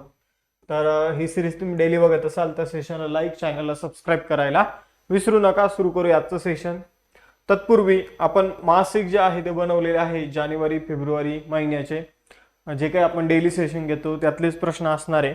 फक्त आपण टॉपिक वाईज हे मासिक बनवलेले आहे, जसे की नियुक्त्या महत्त्वाच्या, त्यानंतर पुरस्कार, क्रीडा घडामोडी, असे टॉपिक वाईज प्रश्न जे आहे ते अरेंज करून मासिक बनवलेले, जे तुम्हाला आपल्या ॲपवर मिळून जाईल। त्याचबरोबर कंबाईन राज्यसेवा पूर्व परीक्षेसाठी आपल्या ॲप्लिकेशनवर बॅचेस सुरू आहे। आजचा आपला पहिला प्रश्न आहे, केंद्रीय नागरी उड्डाण मंत्री किंजरप्पू राममोहन नायडू यांनी मार्च 2026 मध्ये कोणत्या राज्यातून फेअर टू फुर्सत किंवा फेअर से फुर्सत योजना सुरू केली आहे? तर आपण जर बघितलं तर फेअर से फुर्सत योजना जी आहे ती मध्य प्रदेश या ठिकाणावरून सुरू करण्यात आलेली आहे। तर केंद्रीय नागरी उड्डाण मंत्री आहे किंजरापू राममोहन नायडू, तर त्यांच्या मार्फत ही फेअर से फुर्सत नावाची योजना सुरू करण्यात आलेली आहे। मित्रांनो, एक अलायन्स एअरलाईन आहे, तर त्यांच्या मार्फत ही योजना सुरू करण्यात आलेली आहे। मग एअरलाईनवरून तुम्हाला कळलंच असेल की ही योजना जी आहे ती हवाई उड्डाणाशी संबंधित योजना आहे। आता बघा, तुम्ही रेल्वेने प्रवास केला, बसने प्रवास केला, तर त्यामध्ये एक फिक्स काय असतं? तिकीट असतं। आपण जर बघितलं तर रेल्वेचं एक फिक्स भाडं तिकीट आपल्याला बघायला मिळतं। सेम बसचं बघायला मिळतं, तुम्ही आज जा, उद्या जा, परवा जा। ते अगदी 2 वर्षातून एखाद्या वेळेस त्यामध्ये बदल होत असतो। पण विमानाचं तिकीट जे आहे ते डेली आणि तासानुसार चेंज होत राहतं। मग आपण जर बघितलं तर विमानाच्या तिकिटाचा एक दर फिक्स असावा, यासाठी हा प्रयोग जो आहे तो सुरू करण्यात आलेला आहे, फेअर से फुर्सत प्रकल्प। मग आपण जर बघितलं केंद्रीय नागरी उड्डाण मंत्री किंजरापू राममोहन नायडू यांनी मध्य प्रदेश राज्यातून फेअर से फुर्सत योजना सुरू केली आहे। मध्य प्रदेशचे मुख्यमंत्री मोहन यादव आणि केंद्रीय मंत्री नायडू यांनी रेवा ते रायपूर या पहिल्या विमानाला हिरवा झेंडा दाखवून या योजनेचा औपचारिक शुभारंभ केला आहे। आता केंद्र सरकारच्या जे योजना आहे ज्या अलीकडे सुरू झालेल्या आहेत त्यांच्याविषयी थोडी माहिती घेऊया आपण। मार्च 2026 मध्ये केंद्रीय मंत्रिमंडळाने देशभरात 100 प्लग अँड प्ले औद्योगिक पार्क विकसित करण्यासाठी कोणत्या योजनेला मंजुरी दिली? तर भव्य भारत औद्योगिक विकास योजना, भव्य योजना। त्यानंतर कोणत्या मंत्रालयाने प्रॉक्सी सरपंचाला नाही म्हणा, प्रतिनिधी सरपंच म्हणजे प्रॉक्सी सरपंच, तर याविषयी एक मोहीम सुरू केली? तर पंचायत राज मंत्रालय आहे। बऱ्याचशा स्त्रिया सरपंच असतात पण कारभार त्यांचे नवरे चालवतात, मग या प्रॉक्सी सरपंचाला नाही म्हणा अशी मोहीम पंचायत राज मंत्रालयाने सुरू केली आहे। मार्च 2026 मध्ये केंद्रीय मंत्रिमंडळाने जल जीवन मिशन 2.0 डिसेंबर 2028 पर्यंत वाढवण्यास मंजुरी दिली। ते कधी सुरू करण्यात आलं होतं? तर ते 15 ऑगस्ट 2019 मध्ये सुरू करण्यात आलं होतं। केंद्रीय गृहमंत्री अमित शहा यांनी फेब्रुवारी 2026 मध्ये व्हायब्रंट विलेज प्रोग्राम 2.0 कुठे सुरू केला? तर नतानपूर आसाममध्ये। केंद्र सरकारच्या आरोग्य योजनांच्या लाभार्थ्यांसाठी कोणत्या कोणत्या मंत्रालयाने पूर्ण मेडिक्लेम आयुष विमा योजना सुरू केली? तर अर्थ मंत्रालयाने. ग्रामीण महिला उद्योजकांच्या उत्पादनांना प्रोत्साहन देण्यासाठी केंद्रीय अर्थसंकल्प 2026-27 मध्ये कोणता नवीन उपक्रम जाहीर करण्यात आलेला आहे? शी मार्ट.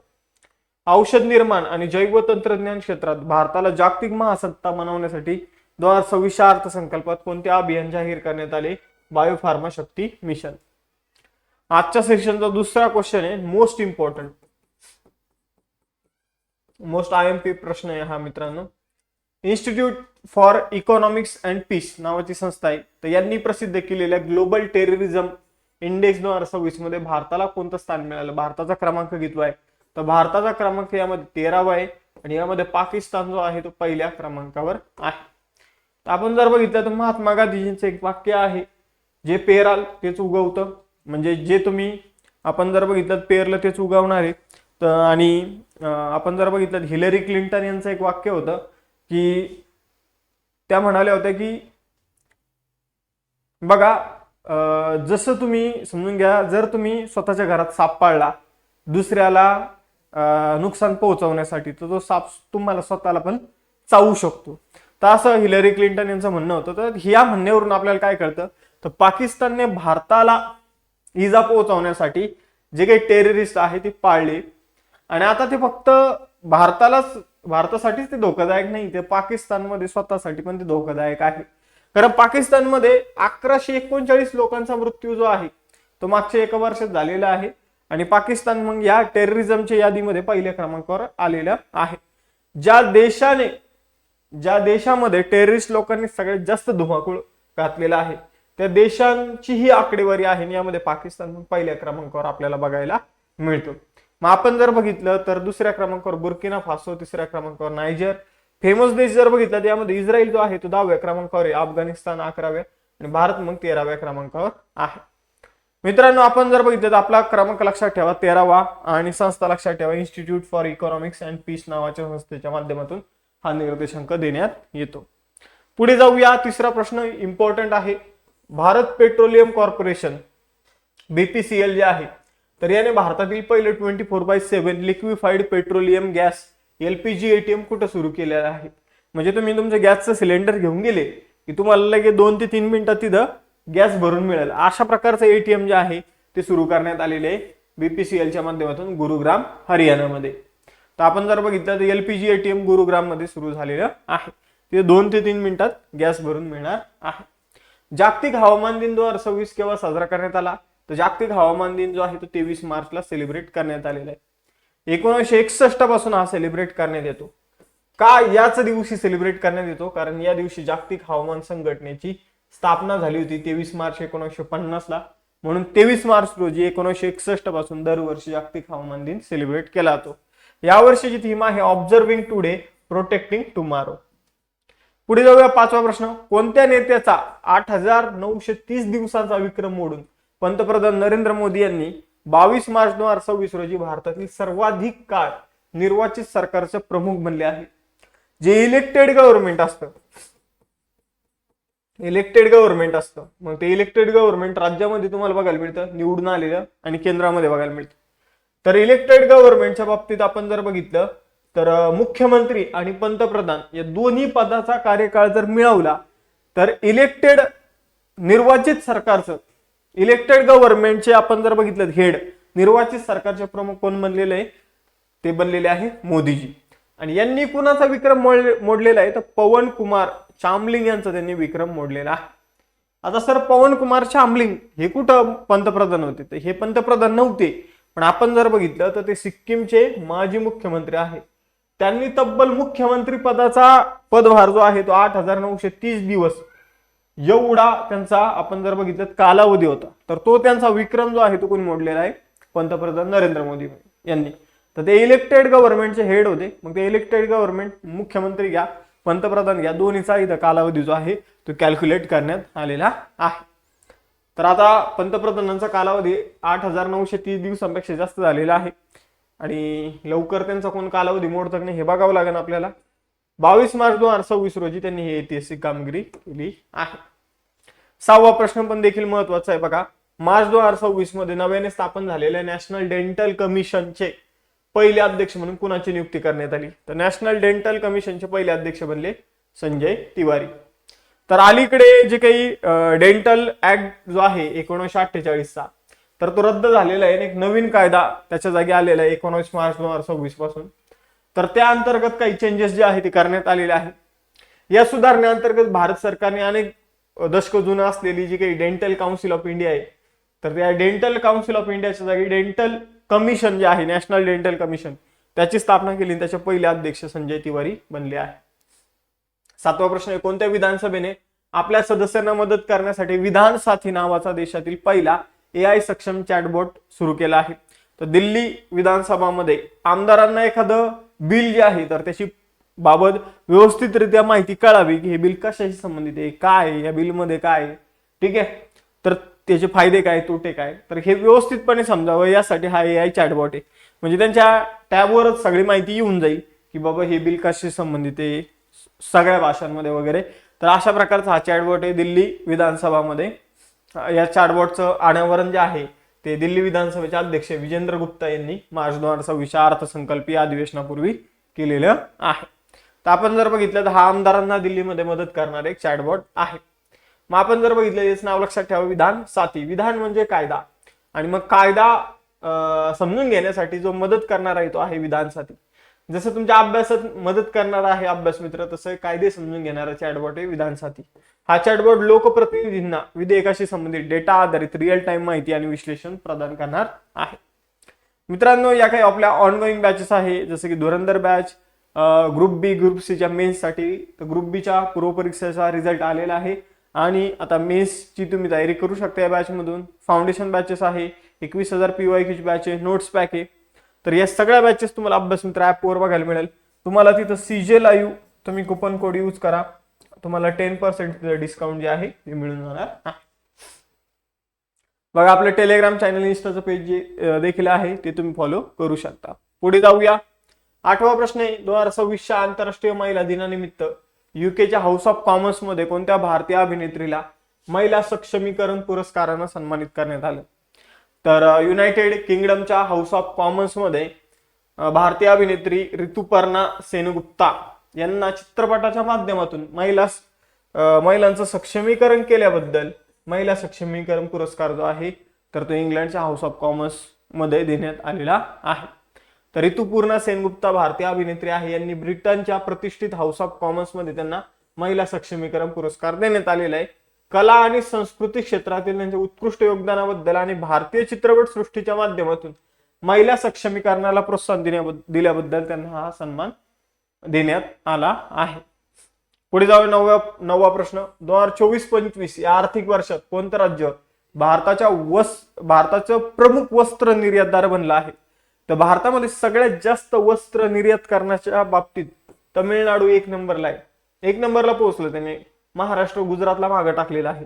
गुजरात 2 नंबरला आहे आणि महाराष्ट्र 3 नंबरला आहे.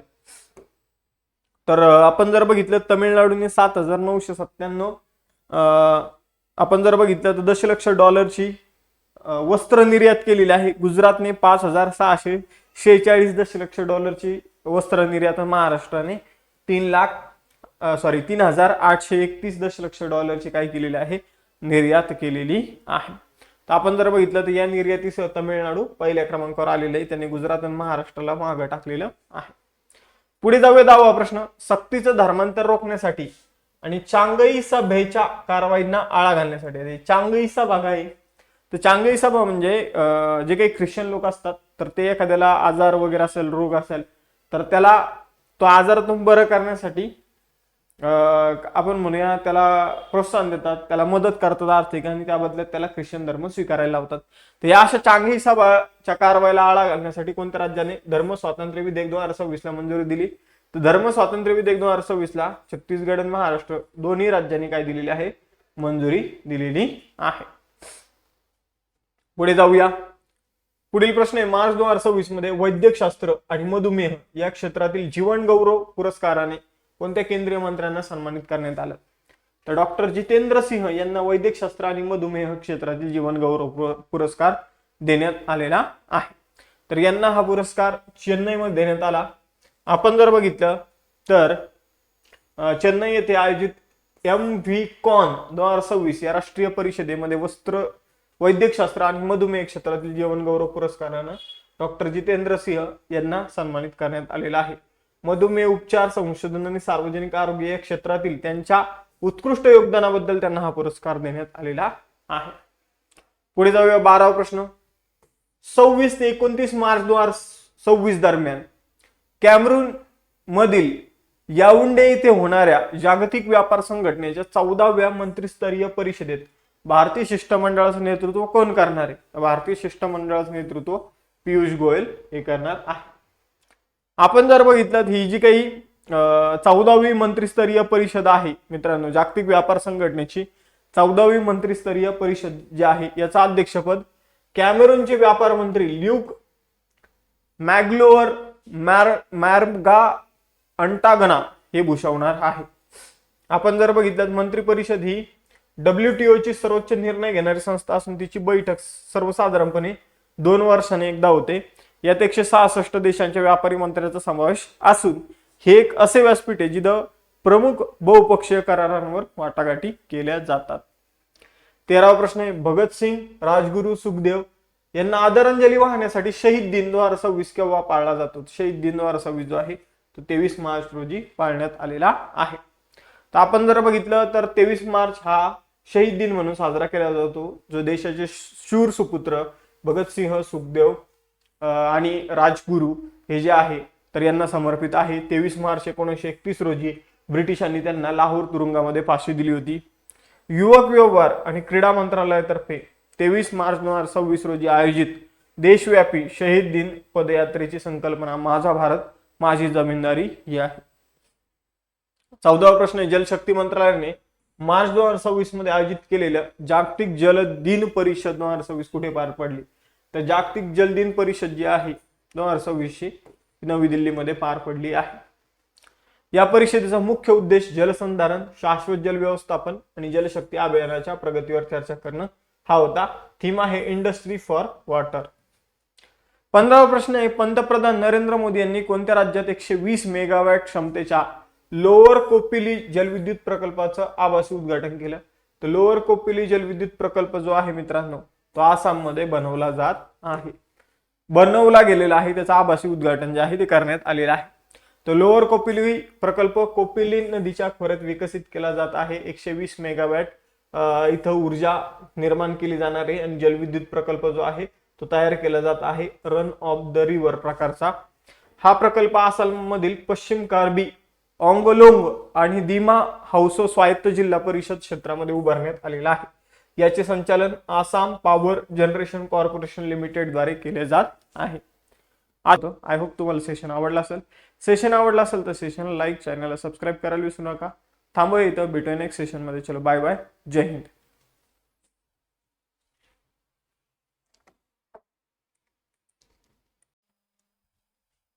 नमस्कार विद्यार्थी मित्रांनो, अभ्यास मित्र परिवारामध्ये तुम्हा सर्वांचं स्वागत आहे. आज आपण 26 मार्च रोजीच्या चालू घडामोडीचा अभ्यास करणार आहोत. आज रामनवमी आहे. रामनवमीच्या सगळ्यांना खूप खूप शुभेच्छा. सुरू करूया आजचं सेशन. तत्पूर्वी आपण मासिक बनवलेले आहे मित्रांनो, जानेवारी फेब्रुवारी महिन्याचे, ते तुम्हाला आपल्या ॲपवर उपलब्ध होऊन जाईल. त्याचबरोबर क्वालिटी बॅचेस जे आहे ते तुम्हाला अभ्यास मित्र ॲपवर उपलब्ध होणार आहे. त्यासाठी आपला ॲप जे आहे ते डाउनलोड करून ठेवा. हे जे काही आपण मार्चचे चालू घडामोडी बघतोय त्याचं सुद्धा मासिक आपल्या ॲपवर येऊन जाणार आहे. पहिला प्रश्न आहे. केंद्रीय अर्थमंत्री निर्मला सीतारामन यांनी मार्च 2026 मध्ये आयकर कायदा 2025 विषयी नागरिकांना शिक्षित करण्यासाठी कोणती मोहीम सुरू केली? तर नागरिकांना आयकर कायद्याविषयी आपण जर बघितले गोष्टी समजून सांगण्यासाठी, आयकर कायदा समजून देण्यासाठी प्रारंभ 2026 मोहीम सुरू करण्यात आलेली आहे. प्रारंभचा फुल फॉर्म आहे policy reform and responsible action for mission विकसित भारत. प्रारंभ 2026 मोहीम जी आहे तर आपण जर बघितलं नागरिकांना आयकर कायदा 2025 विषयी शिक्षित करणं हे हिचं उद्दिष्ट आहे. हा कायदा 1 एप्रिल 2026 पासून अंमलात येणार आहे. दुसरा प्रश्न आहे. केंद्रीय गृहमंत्री अमित शहा यांच्याद्वारे राज्यसभेत सादर केले जाणारे केंद्रीय सशस्त्र पोलीस दल विधेयक 2026 कोणत्या मंत्रालयाशी संबंधित आहे? तर आपण जर बघितलं तर central arm police force bill 2026 जे आहे ते गृह मंत्रालयाशी संबंधित आहे मित्रांनो. आपण जर बघितलं तर केंद्रीय पोलीस दलाचे वेगवेगळे फॉर्म आहे, जसं की आपण जर बघितलं CRPF आहे, CISF आहे, ITBP आहे, SSB आहे, त्या सीमा सुरक्षा बल, BSF आहे, बॉर्डर सिक्युरिटी फोर्सेस. तर हे वेगवेगळे दल आहे आणि या वेगवेगळ्या दलांसाठी वेगवेगळे कायदे आहे, त्यांचे वेगवेगळे नियम आहे, रूल्स रेग्युलेशन आहे.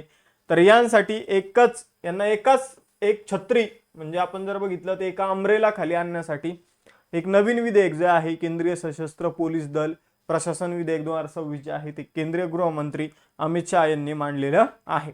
आपण जर बघितलं तर या विधेयकामध्ये डेप्युटेशन म्हणजे काय असतं तर समजून घ्या, आता CRPF आहे तर CRPF मध्ये बढती होऊन समजून घ्या त्याचे महासंचालक किंवा त्याचे वेगवेगळे पद असतात, director general, additional director general, inspector general, deputy inspector general, हे जे पद असतात तर समजून घ्या DG, ADG, IG, DIG ही जी पदं असतात तर या पदावर बढती होऊन आपण जर बघितलं तर CRPF मधीलच सैनिक तिथं बढती होऊन या पदावर येतील असं नाहीये.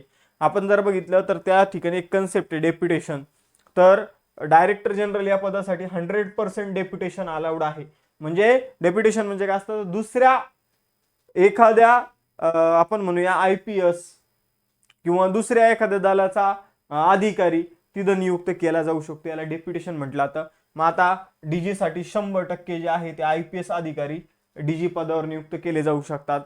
ADG पदावर 67% IPS अधिकाऱ्यांना नियुक्त केले जाऊ शकतं. IG पदावर 50% आणि डेप्युटी इन्स्पेक्टर जनरल या पदावर 20% आपण जर बघितलं IPS जे आहे ते नियुक्त केले जाऊ शकतात. याला डेप्युटेशन म्हटलं जातं. म्हणजे बाकीच्या ठिकाणी कसं असतं, बढती होऊन तिथं तो व्यक्ती प्रमुख बनत असतो, पण या दलांमध्ये कसं असतं, एका दलाचा BSFचा प्रमुख उद्या जाऊन ITBPचा पण प्रमुख बनू शकतो, याला डेप्युटेशन म्हटलं जातं. आणि मोस्टली डेप्युटेशन मध्ये आता जी पदं आहे ती IPS या पदाकरता राखीव ठेवली जाणार आहे. पुढे जाऊया मित्रांनो, तिसरा प्रश्न आहे. मार्च 2026 मध्ये केंद्रीय ऊर्जा मंत्री मनोहरलाल खट्टर यांनी प्रकृती 2026 या कार्बन मार्केटिंग वरील आंतरराष्ट्रीय परिषदेचं उद्घाटन कोणत्या शहरात केलं? तर प्रकृती नावाची परिषद नवी दिल्लीमध्ये भरवण्यात आली होती मित्रांनो. आपण जर बघितलं ही परिषद जी आहे ती देशाच्या कार्बन क्रेडिट ट्रेडिंग योजनेला चालना देण्यासाठी भारताच्या ऊर्जा कार्यक्षमता ब्युरो द्वारे आयोजित प्रकृती 2026 ही कार्बन बाजारावरील दुसरी आंतरराष्ट्रीय परिषद आहे. या परिषदेत केंद्रीय ऊर्जा मंत्री मनोहरलाल खट्टर आणि राज्यमंत्री श्रीपाद नाईक यांनी इंडियन कार्बन मार्केट पोर्टलचं उद्घाटन केलेलं आहे. थीम होती unlocking carbon finance for NDC implementation, global partnership and digital pathway. पुढे जाऊया, चौथा प्रश्न आहे. जागतिक क्षयरोग दिन केव्हा साजरा केला जातो? जागतिक क्षयरोग दिन जो आहे तो 24 मार्च रोजी सेलिब्रेट केला जातो. मित्रांनो, जागतिक क्षयरोग दिन जो आहे ही एक जागतिक आरोग्य जनजागृती मोहीम आहे, ज्याचा उद्देश लोकांना या समस्येबद्दल आणि तिच्या प्रतिबंधात्मक उपायाबद्दल शिक्षित करणं हे आहे. 1882 मध्ये क्षयरोगास कारणीभूत असलेल्या जीवाणूचा शोध लावणाऱ्या डॉक्टर रॉबर्ट कोच यांच्या स्मरणार्थ 24 मार्च जो आहे तो जागतिक क्षयरोग दिन म्हणून सेलिब्रेट केला जातो. थीम आहे yes we can end TB, led by country, power by people. पुढे जाऊया, महत्वाचे दिन बघूया. मार्च मधील धूम्रपान विरोधी दिन 11 मार्च रोजी सेलिब्रेट केला जातो. A smoke free life start with a smoke free day theme आहे. जागतिक किडनी दिन जो आहे तो 12 मार्च रोजी सेलिब्रेट केला जातो. थीम आहे kidney health for all, caring for people, protecting the planet. जागतिक निद्रा दिन 13 मार्च रोजी सेलिब्रेट केला जातो. थीम आहे स्लीप वेल लिव्ह बेटर. आंतरराष्ट्रीय गणित दिन जो आहे ज्याला पाय दिन सुद्धा म्हटलं जातं तर हा सेलिब्रेट केला जातो 14 मार्चला. मॅथमेटिक्स अँड होप थीम आहे. राष्ट्रीय लसीकरण दिन 2026 16 मार्च रोजी सेलिब्रेट करण्यात आला. Immunisation for all is humanly possible theme आहे. आंतरराष्ट्रीय आनंद दिन 20 मार्च रोजी सेलिब्रेट करण्यात आला. जागतिक काव्य दिन आणि जागतिक बाहुली नाट्य दिन जो आहे तो 21 मार्च रोजी सेलिब्रेट केला जातो. जागतिक हिमनदी दिन 21 मार्च, जागतिक जल दिन 22 मार्च. पुढे जाऊया, पाचवा प्रश्न आहे. आर्टिफिशियल इंटेलिजन्स चिप उत्पादनाला चालना देण्यासाठी टेराफॅब प्रकल्प कोणी सुरू केला? तर टेराफॅब प्रकल्प जो आहे तो एलॉन मस्क यांनी सुरू केलेला आहे. आपण जर बघितलं त्यांची टेस्ला कंपनी आहे आणि या टेस्ला कंपनीच्या ज्या गाड्या आहेत त्यामध्ये आर्टिफिशियल इंटेलिजन्स चिप बसवल्या जाणार आहे. मग आपण जर बघितलं त्यांच्या उत्पादनाला चालना देण्यासाठी टेराफॅब प्रकल्प जो आहे तो एलन मस्क यांनी सुरू केलेला आहे मित्रांनो. तर टेक्सास या ठिकाणी, टेक्सास राज्य अमेरिकेतलं, तर टेक्सास मधील ऑस्टिन या ठिकाणी टेराफॅब प्रकल्प सुरू करण्यात आलेला आहे. 6वा प्रश्न आहे, फेब्रुवारी 2026 मध्ये नेदरलँडला मागे टाकून कोणता देश भारताची तिसरी सर्वात मोठी निर्यात बाजारपेठ बनला? तर आपण जर बघितलं तर भारताची तिसरी सर्वात मोठी निर्यात बाजारपेठ चायना बनलेला आहे. भारत गोष्टी निर्यात करण्याच्या बाबतीत जर बघितलं तर सगळ्यात जास्त युएसए ला निर्यात करतो. युएसए 1 नंबरला आहे, UAE 2 नंबरला आहे, चायना 3 नंबरला आलेला आहे आता, आणि नेदरलँड जे आहे ते आता 4थ्या नंबरवर गेलेले आहे. पहिले नेदरलँड 3ऱ्या नंबरवर होता, आता नेदरलँड 4थ्या क्रमांकावर गेलेला आहे. चायनाला आपली निर्यात जी आहे ती 32% वाढलेली आहे, ती $1.67 बिलियन वर पोहोचलेली आहे. पण आपली एकूण निर्यात जी आहे ती 0.81% घटून $36 बिलियन वर आलेली आहे. पुढे जाऊया 7वा प्रश्न, कोणत्या राज्य सरकारने आपल्या 2026-27च्या अर्थसंकल्पात सर्वात गरीब कुटुंबासाठी मुख्यमंत्री अपना सुखी परिवार योजना सुरू करण्याची घोषणा केली? तर मुख्यमंत्री अपना सुखी परिवार योजना सुरू करण्याची घोषणा जी आहे ती हिमाचल प्रदेश सरकारने सुरू केलेली आहे. हिमाचल प्रदेश सरकारने बिलो पॉवर्टी लाईन, दारिद्र्याच्या खालील कुटुंब जे आहे तर त्यांसाठी मुख्यमंत्री अपना सुखी परिवार योजना सुरू केली आहे. या अंतर्गत 1 लाख महिलांना ₹1,500 प्रति महिना दिले जाणार आहे. गरीब कुटुंबांना 300 युनिट मोफत वीज दिली जाणार आहे. 27,000 कुटुंबांना पक्की घरं उपलब्ध करून दिली जाणार आहे. मित्रांनो, आपल्या या काही बॅचेस सुरू आहे ज्यावर तुम्ही CJ live coupon code use करून 10% डिस्काउंट मिळू शकता. तर आता राज्यसेवा कंबाईनसाठी foundation batch, 21,000 PYQ batch, notes pack यासाठी CJ live coupon code use करा आणि डिस्काउंटचा फायदा घ्या.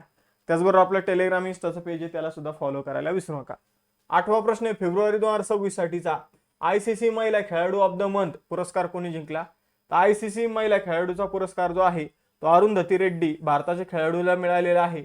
आणि पुरुषांमध्ये आपण जर बघितलं तर जो फरहान आहे पाकिस्तानचा साहेबजादा फरहान, तर त्याला हा पुरस्कार मिळालेला आहे. कोणत्या महिन्यासाठीचा? तर आपण जर बघितलं तर जो काही आपला फेब्रुवारी महिना होता त्यासाठीचे हे पुरस्कार आहे. 9वा प्रश्न आहे, ICIMOD च्या एका अहवालानुसार 1990 ते 2020 या कालावधीत हिंदुकुश हिमालय प्रदेशातील हिमनदीचं क्षेत्रफळ वितळल्यामुळे अंदाजे किती टक्के कमी झालं? तर हिमनद्यांचं क्षेत्रफळामध्ये 12% कमी झालेले आहे या 30 वर्षांमध्ये. आपण जर बघितलं तर 12% घट झालेली आहे. हा प्रदेश जगाचा 3रा ध्रुव म्हणून ओळखला जातो. याच ठिकाणावरून गंगा, ब्रह्मपुत्रा, सिंधू यासारख्या नद्यांचा उगम होतो आणि 2 अब्ज लोकांना यापासून पाणी मिळतं. पुढील प्रश्न आहे, वयाच्या 15व्या वर्षी महिला T20 आंतरराष्ट्रीय सामन्यात शतक झळकावणारी जगातील सर्वात तरुण खेळाडू कोण बनली आहे? तर 15व्या वर्षी T20 क्रिकेट विश्वचषक मध्ये रवांडाच्या फैनी उटागू शिमानिंदे हिने शतक झळकवलेलं आहे. घाना या देशाच्या विरोधात 65 चेंडूत 111 धावा केलेल्या आहे.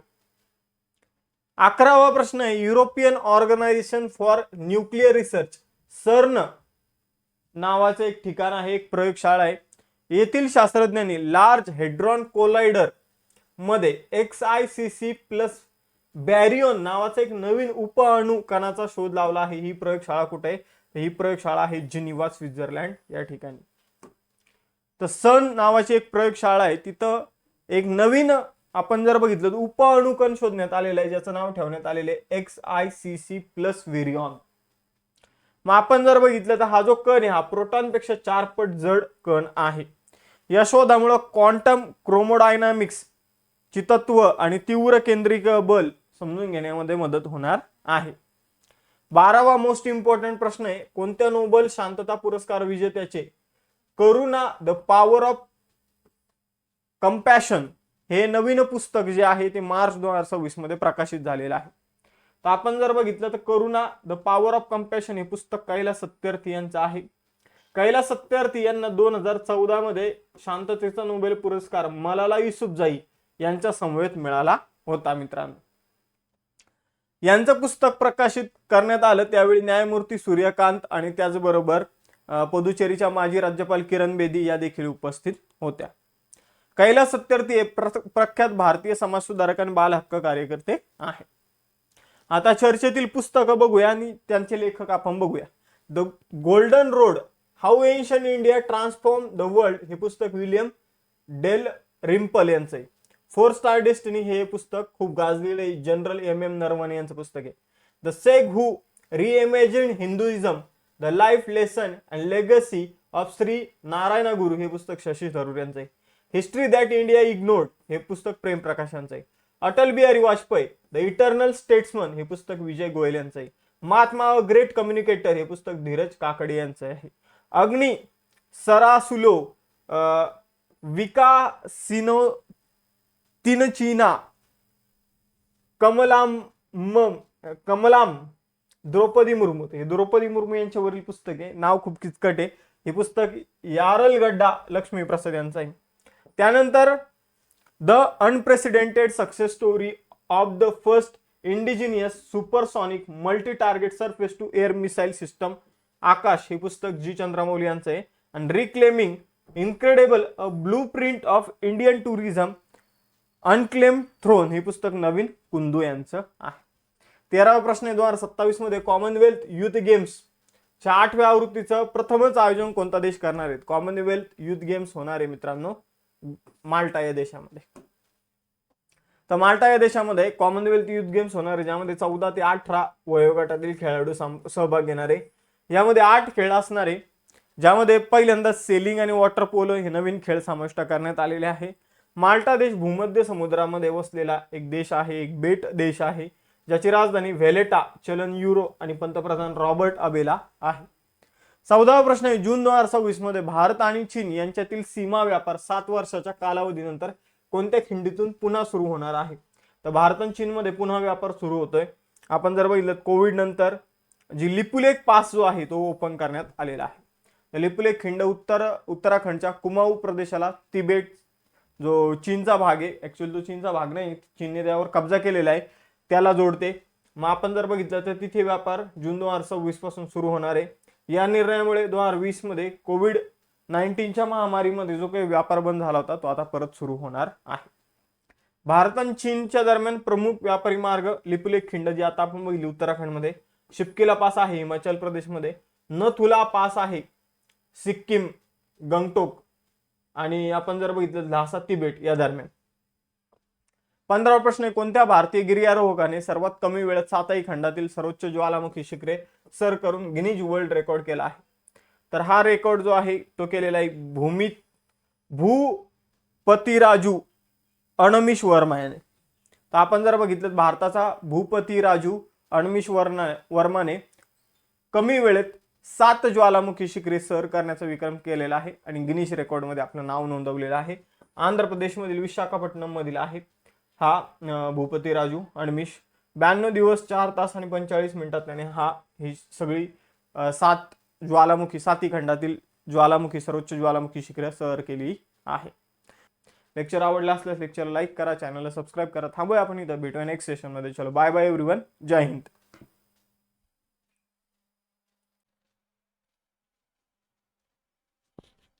नमस्कार विद्यार्थी मित्रांनो, अभ्यास मित्र परिवारामध्ये तुम्हा सर्वांचं स्वागत आहे.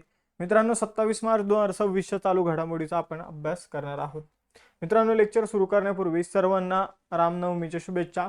आपण आता रामनवमीचं जे काही डिस्काउंट आहे तर ते 31 तारखेपर्यंत ठेवलेलं आहे, जेव्हा तुम्हाला पॉसिबल होईल. बऱ्याचशा मुलांचं असं म्हणणं होतं की महिन्याच्या शेवटी पगार होतो, त्यामुळे 31 तारखेपर्यंत आपण हे डिस्काउंट ठेवलेलं आहे आणि कुपन कोड आहे राम. तर हे कुपन कोड यूज करा आणि 25% डिस्काउंट नोट्स मासिक सगळ्या गोष्टींवर अप्लाय होणार आहे. सुरू करूया आजचं सेशन. समान नागरी संहिता लागू करणारं भारतातील दुसरं राज्य कोणतं आहे? तर समान नागरी संहिता भारतामध्ये लागू केलेली आहे गुजरातने.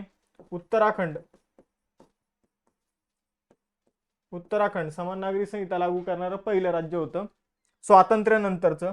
दुसरं असणार आहे गुजरात. आणि स्वातंत्र्यापूर्वीपासून भारतामध्ये गोवा राज्यामध्ये समान नागरी संहिता युनिफॉर्म सिव्हिल कोड लागू आहे. समान नागरी संहिता म्हणजे काय असतं तर सगळ्या धर्मांसाठी सेम कायदे असतात, सर्व धर्मांसाठी, त्याला समान नागरी संहिता असं म्हटलं जातं.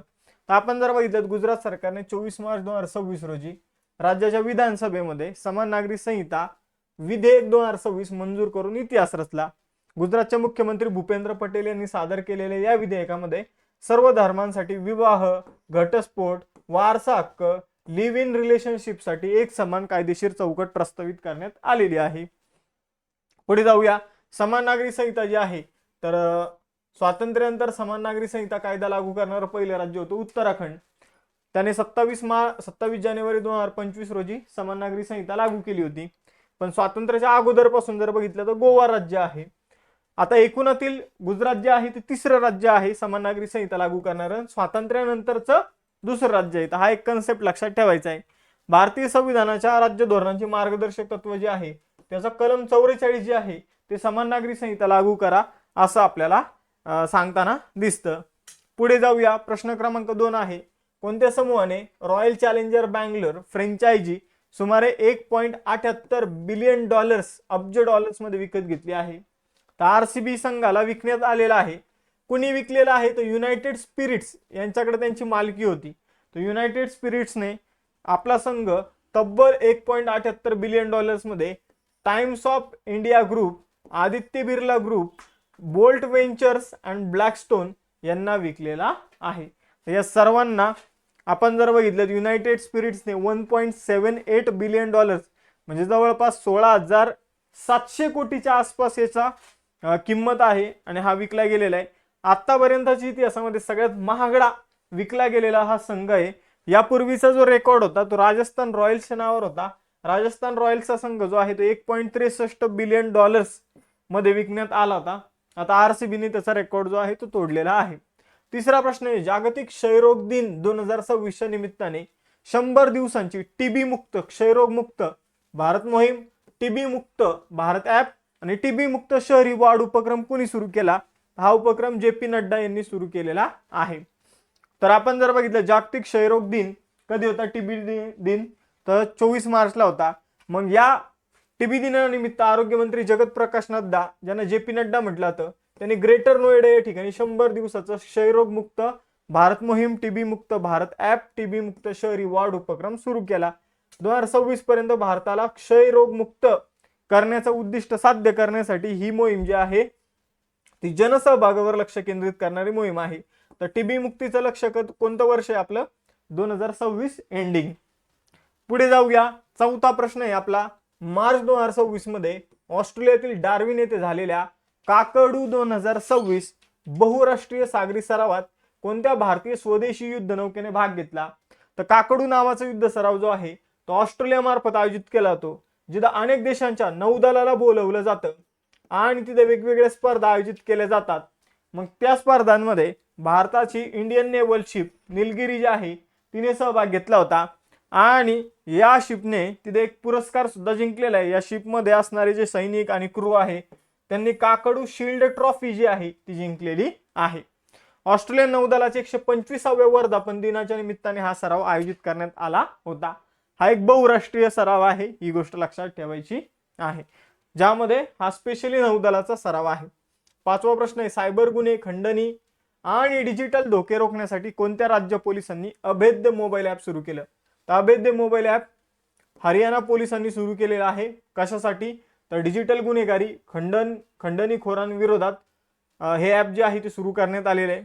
हा देशातील पहिला मोबाईल आधारित सुरक्षा प्लॅटफॉर्म आहे जो नागरिकांना संशयास्पद कॉल्स, धमकीचे संदेश, पाठलाग आणि डिजिटल छळापासून काय देतो? संरक्षण देतो. मित्रांनो, 6वा प्रश्न आहे. JSW इंडियन ओपन स्क्वॅश 2026 मध्ये महिलांचं विजेतेपद सलग दुसऱ्यांदा कोणी पटकावलं? तर महिलांमध्ये JSW इंडियन ओपन स्क्वॅश स्पर्धा अनहत सिंगने जिंकलेली आहे. तिने या स्पर्धेमध्ये इजिप्शियन खेळाडू हना मोज्जा हिचा पराभव केलेला आहे. पुरुषांमध्ये ही स्पर्धा अभय सिंगने जिंकलेली आहे. अनहत सिंग, अभय सिंग, नाव आणि पुढे सिंग आहे, तर लक्षात ठेवा. आणि त्याने वीर चौरत्नी याला हरवलेलं आहे. ही स्पर्धा ब्रेबॉर्न स्टेडियम मुंबईमध्ये आयोजित करण्यात आली होती. मित्रांनो, आता आपण क्रीडा स्पर्धांचे विजेते बघूया. 79वी संतोष ट्रॉफी जी आहे ती सर्व्हिसेसने जिंकली. उपविजेता केरळ राहिला 2025. विजय हजारे 2025 ट्रॉफी विदर्भने जिंकली. उपविजेता सौराष्ट्र राहिला. रणजी ट्रॉफी जी आहे तर ती जम्मू काश्मीरने जिंकलेली आहे, हे लक्षात ठेवायचंय. पुढे जाऊया. महिला प्रीमियर लीग WPL 2026 जे आहे ते RCBने जिंकलं, उपविजेता दिल्ली राहिला. 44व्या ज्युनियर राष्ट्रीय खो खो चॅम्पियनशिप पुरुषाचं विजेतेपद कर्नाटकने जिंकलं, उपविजेता महाराष्ट्र राहिला. हॉकी इंडिया लीग 2026 जी आहे ती कलिंगा लान्सर्सने जिंकलेली आहे, रांची रॉयल्स उपविजेता राहिला. ऑस्ट्रेलियन ओपन 2026 महिलांमध्ये एलेना रायबकिनाने जिंकली आणि पुरुषांमध्ये कार्लोस अल्कराजने जिंकली. 72व्या महिला वरिष्ठ राष्ट्रीय कबड्डी चॅम्पियनशिप 2026चं विजेतेपद जे आहे ते हरियाणाने जिंकलं, उपविजेता इंडियन रेल्वे राहिला. 2026च्या एकदिवसीय अंडर-19 पुरुष क्रिकेट विश्वचषक जो आहे तो भारताने जिंकला, उपविजेता इंग्लंड राहिला. आणि सॅप साऊथ आशियन फुटबॉल फेडरेशनची 19 वर्षाखालील महिलांची फुटबॉल चॅम्पियनशिप 2026 भारताने जिंकली, उपविजेता बांगलादेश राहिलेला आहे. पुढील प्रश्न आहे, वनसंवर्धनाला चालना देण्यासाठी कोणत्या राज्याने निंगोल वन उपक्रम सुरू केला? तर निंगोल वन उपक्रम जो आहे तो मणिपूरने सुरू केलेला आहे वनसंवर्धनाला चालना देण्यासाठी. मग आपण जर बघितलं 21 मार्च 2026 रोजी आंतरराष्ट्रीय वन दिनानिमित्ताने निंगोल वन उपक्रम मणिपूर सरकारच्या माध्यमातून सुरू करण्यात आला, ज्यामध्ये जंगलांचं संरक्षण करणं, जंगल तोड रोखणं, आफूच्या लागवडीला प्रतिबंध करणं, तर हे या उपक्रमाचा पार्ट आहे. जागतिक वन दिन जो होता 21 मार्चला त्याची थीम होती फॉरेस्ट अँड इकॉनॉमीज. मित्रांनो, तुम्हाला परत सांगू इच्छितो, आपण 25% डिस्काउंट या मंथ एंड पर्यंत ठेवलेला आहे सर्व मुलांसाठी, त्याचा तुम्ही फायदा घ्यायला विसरू नका. रामनवमीच्या निमित्ताने आपण हे डिस्काउंट ठेवलेलं आहे. तुम्हाला कोणताही कोर्स घेताना राम नावाचं कुपन जे आहे तर ते वापरायचं आहे. पुढे जाऊया. 8वा प्रश्न तुमच्या समोर आहे. मार्च 2026 मध्ये भारताने आयोजित केलेली global operational network on anti करप्शनची 12वी बैठक कोणत्या शहरात झाली? तर आपण जर बघितलं भारताने आयोजित केलेली global operational network on anti करप्शनची परिषद नवी दिल्लीमध्ये झालेली आहे. हिचं आयोजन जे आहे ते ED आणि CBI यांनी मिळून या बैठकीचं आयोजन केलं. ही एकूणातील 12वी बैठक होती. तर 12वी बैठक होती, लक्षात ठेवा. CBI आणि ED ने याचं आयोजन केलेलं आहे. ग्लोबल नेटवर्क नावाच्या संस्थेमार्फत ही भ्रष्टाचाराविरोधी समिट जी आहे ती भरवली जाते. मग आपण जर बघितलं तर भ्रष्टाचारी विरोधी संस्थांमध्ये माहितीची जलद देवाणघेवाणीसाठी एक सुरक्षित व्यासपीठ उपलब्ध करून देते. भ्रष्टाचार विरोधी ज्या काही गोष्टी आहेत तर त्यावर चर्चा या बैठकीमध्ये करण्यात येते. पुढील प्रश्न आहे, मार्च 2026 मध्ये प्रतिष्ठित महिला सक्षमीकरण ट्रेल ब्लेझर पुरस्काराने कोणाला सन्मानित करण्यात आलं? तर महिला सक्षमीकरणासाठी ट्रेल ब्लेझर पुरस्कार जो आहे तो मिळालेला आहे कल्पना सोरेन यांना. मित्रांनो, हा पुरस्कार जो आहे तो ब्रिक्स या संस्थेच्या माध्यमातून दिला जातो. BRICS CCI, BRICS chambers of commerce and industries यांच्या मार्फत दिला जाणारा हा पुरस्कार आहे. आणि हा पुरस्कार झारखंडच्या आमदार कल्पना सोरेन यांना देण्यात आलेला आहे.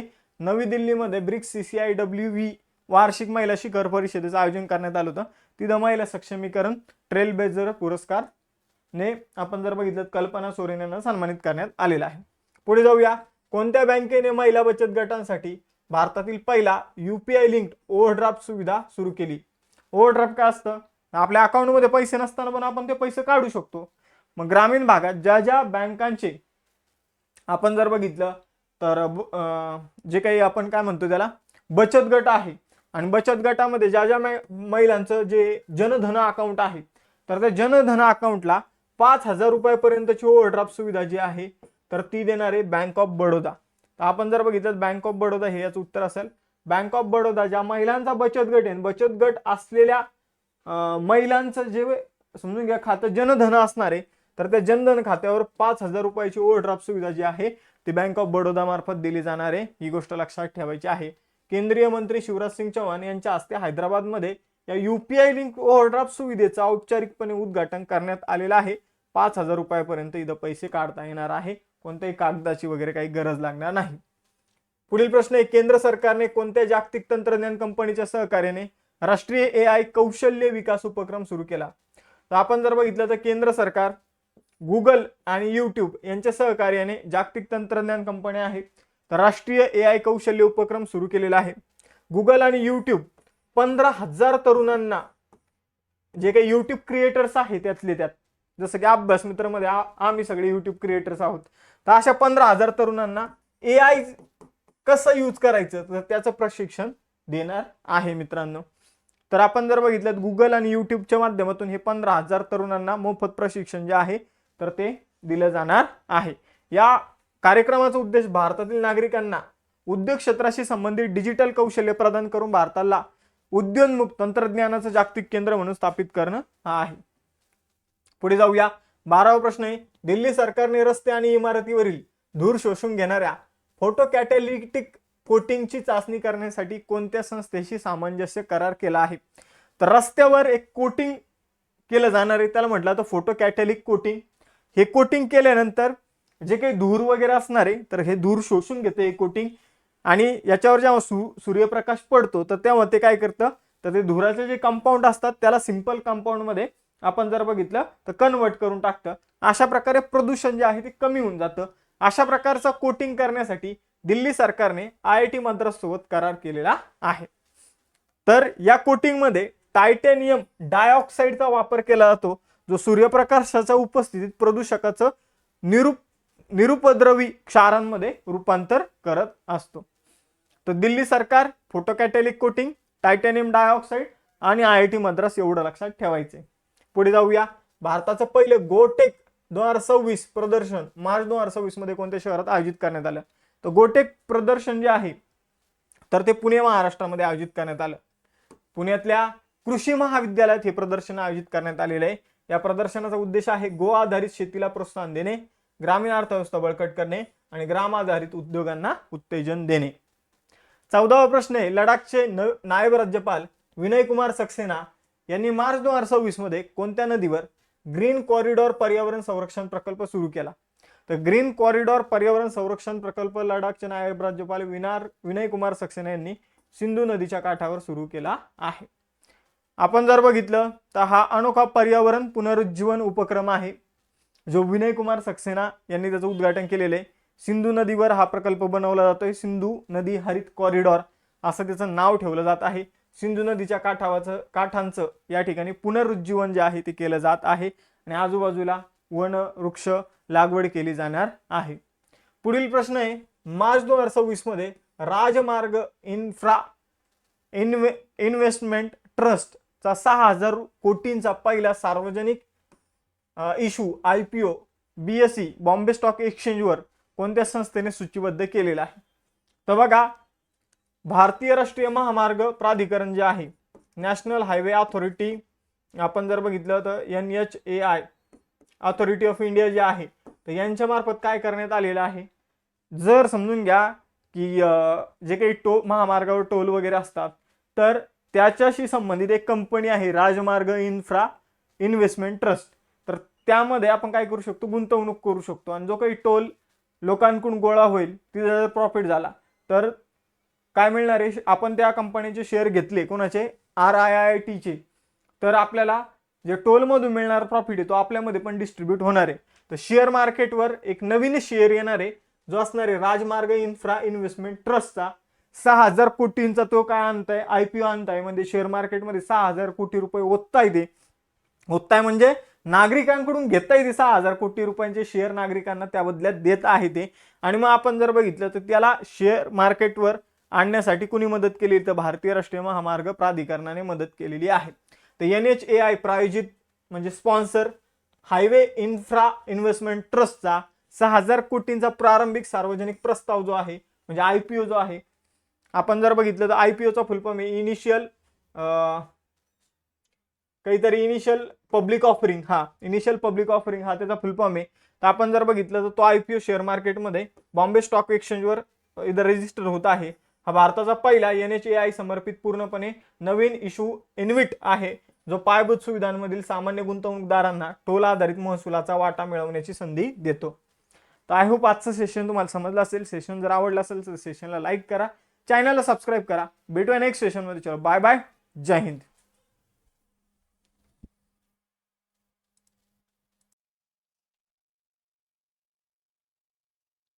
नमस्कार विद्यार्थी मित्रांनो, अभ्यास मित्र परिवारामध्ये तुम्हा सर्वांचं खूप खूप स्वागत आहे. व्हेरी गुड मॉर्निंग सर्वांना. आज आपण 28 मार्चचं करंट अफेअर्स इथे बघणार आहोत. तर मित्रांनो, लेक्चर सुरू करण्याआधी जस्ट क्विक इन्फॉर्मेशन, आपल्याकडे रामनवमी निमित्ताने ऑफर आहे. 25% सर्व कोर्सेसवर डिस्काउंट मिळणार आहे. पटापट बॅच मध्ये ऍडमिशन घेऊन टाका. बेस्ट ऑफर तुमच्या समोर आहे. त्याचबरोबर जर तुम्ही पाहिलं तर जे काही येणारी परीक्षा आहे कंबाईनची, तर त्या कंबाईन पूर्व परीक्षेसाठी शुअर शॉर्ट गॅरंटी देतो की 60+ प्रश्न तुमचे कव्हर होणार आहेत. त्यासाठीची एक रेकॉर्डेड बॅच जी आहे, क्वालिटी रेकॉर्डेड बॅच आपण आणणार आहोत आपल्या ऍप्लिकेशन वरती. 4 महिने फिक्स व्हॅलिडिटी असणारे, अनलिमिटेड व्ह्यूज असतील. फी जी आहे ती तुम्हाला, जर तुम्ही लवकर ऍडमिशन केलं, 1 एप्रिल ते 5 एप्रिलच्या दरम्यान ऍडमिशन प्रोसेस असेल, फी तुम्हाला 999 रुपयेच असेल. नंतर तुमची फी जी आहे ती मग थोडी जास्त तुम्हाला पेमेंट करावे लागेल. इथे दिसेल तुम्हाला. सो काही डाऊट्स असतील, बाकी तुम्हाला इथे कंटेंट काय असेल काय नाही ते सगळं दिलेलं आहे. सो तुम्ही ही बॅच जॉईन करू शकता अभ्यास मित्रच्या ऍप्लिकेशन वरून. सुरुवात करूया आजच्या सेशनला. पहिला प्रश्न आहे, हर पार्वती कथा यासाठी 35वा सरस्वती सन्मान 2025 देऊन कोणाला सन्मानित करण्यात आलेला आहे?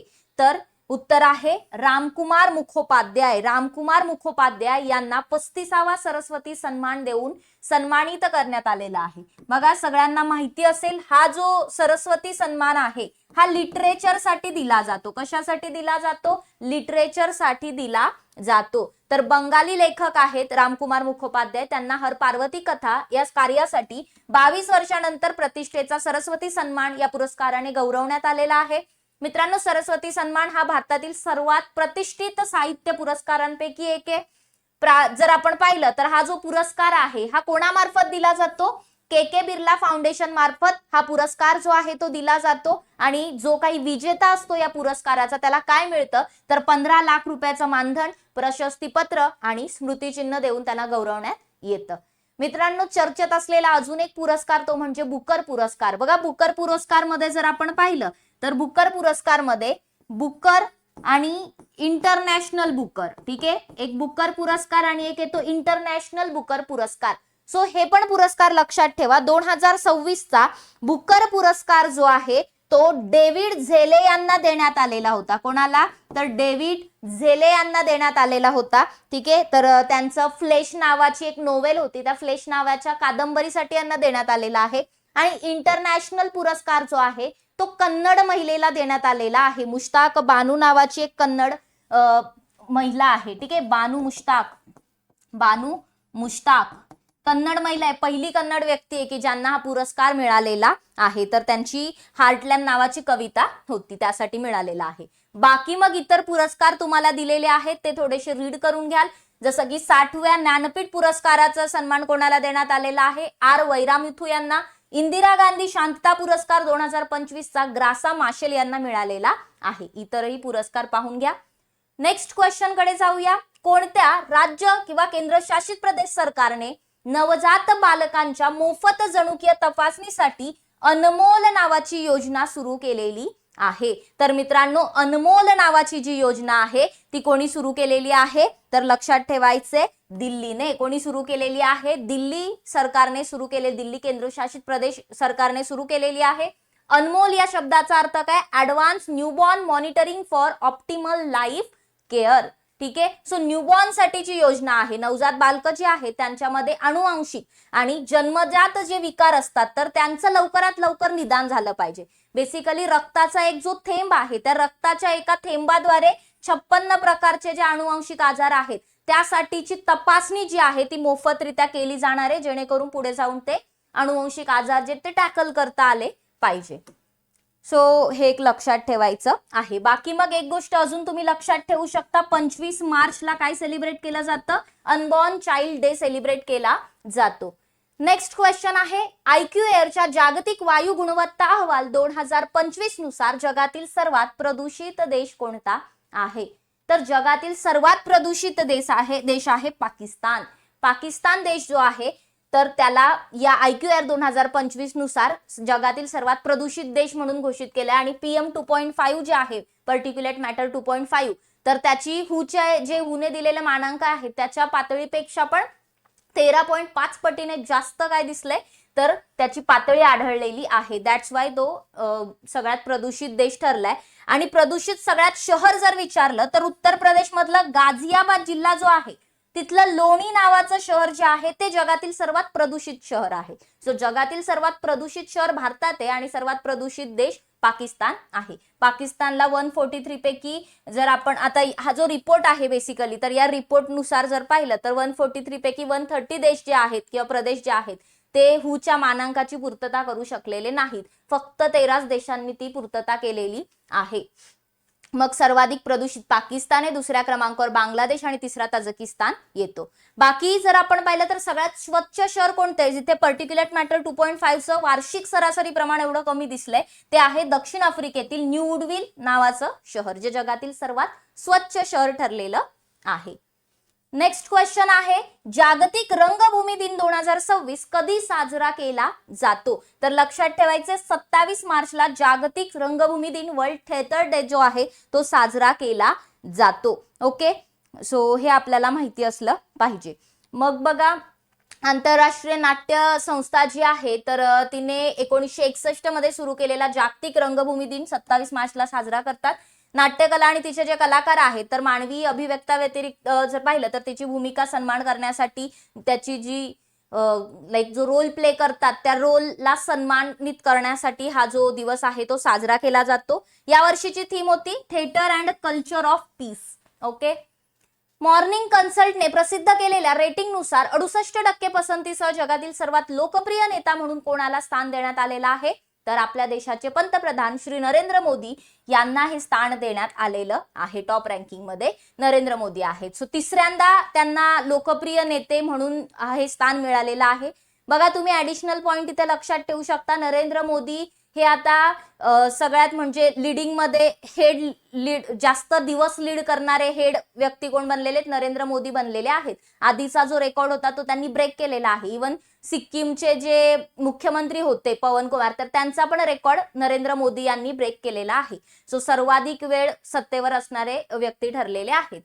American data analytics firm morning कन्सल्टच्या सर्वेक्षणानुसार पंतप्रधान मोदींना 68% पसंती मिळाली. अमेरिकेचे अध्यक्ष डोनाल्ड ट्रम्प बघा यांना फक्त 39% पसंती मिळाली. पहिल्या टॉप 10 मध्ये सुद्धा डोनाल्ड ट्रम्प नाहीयेत. ठीक आहे, तर कोण आहे टॉप 3? नरेंद्र मोदी आहेत 68%, देन 62% स्वित्झर्लंडचे गाय पार्मेलिन यांना पसंती मिळालेली आहे, second number.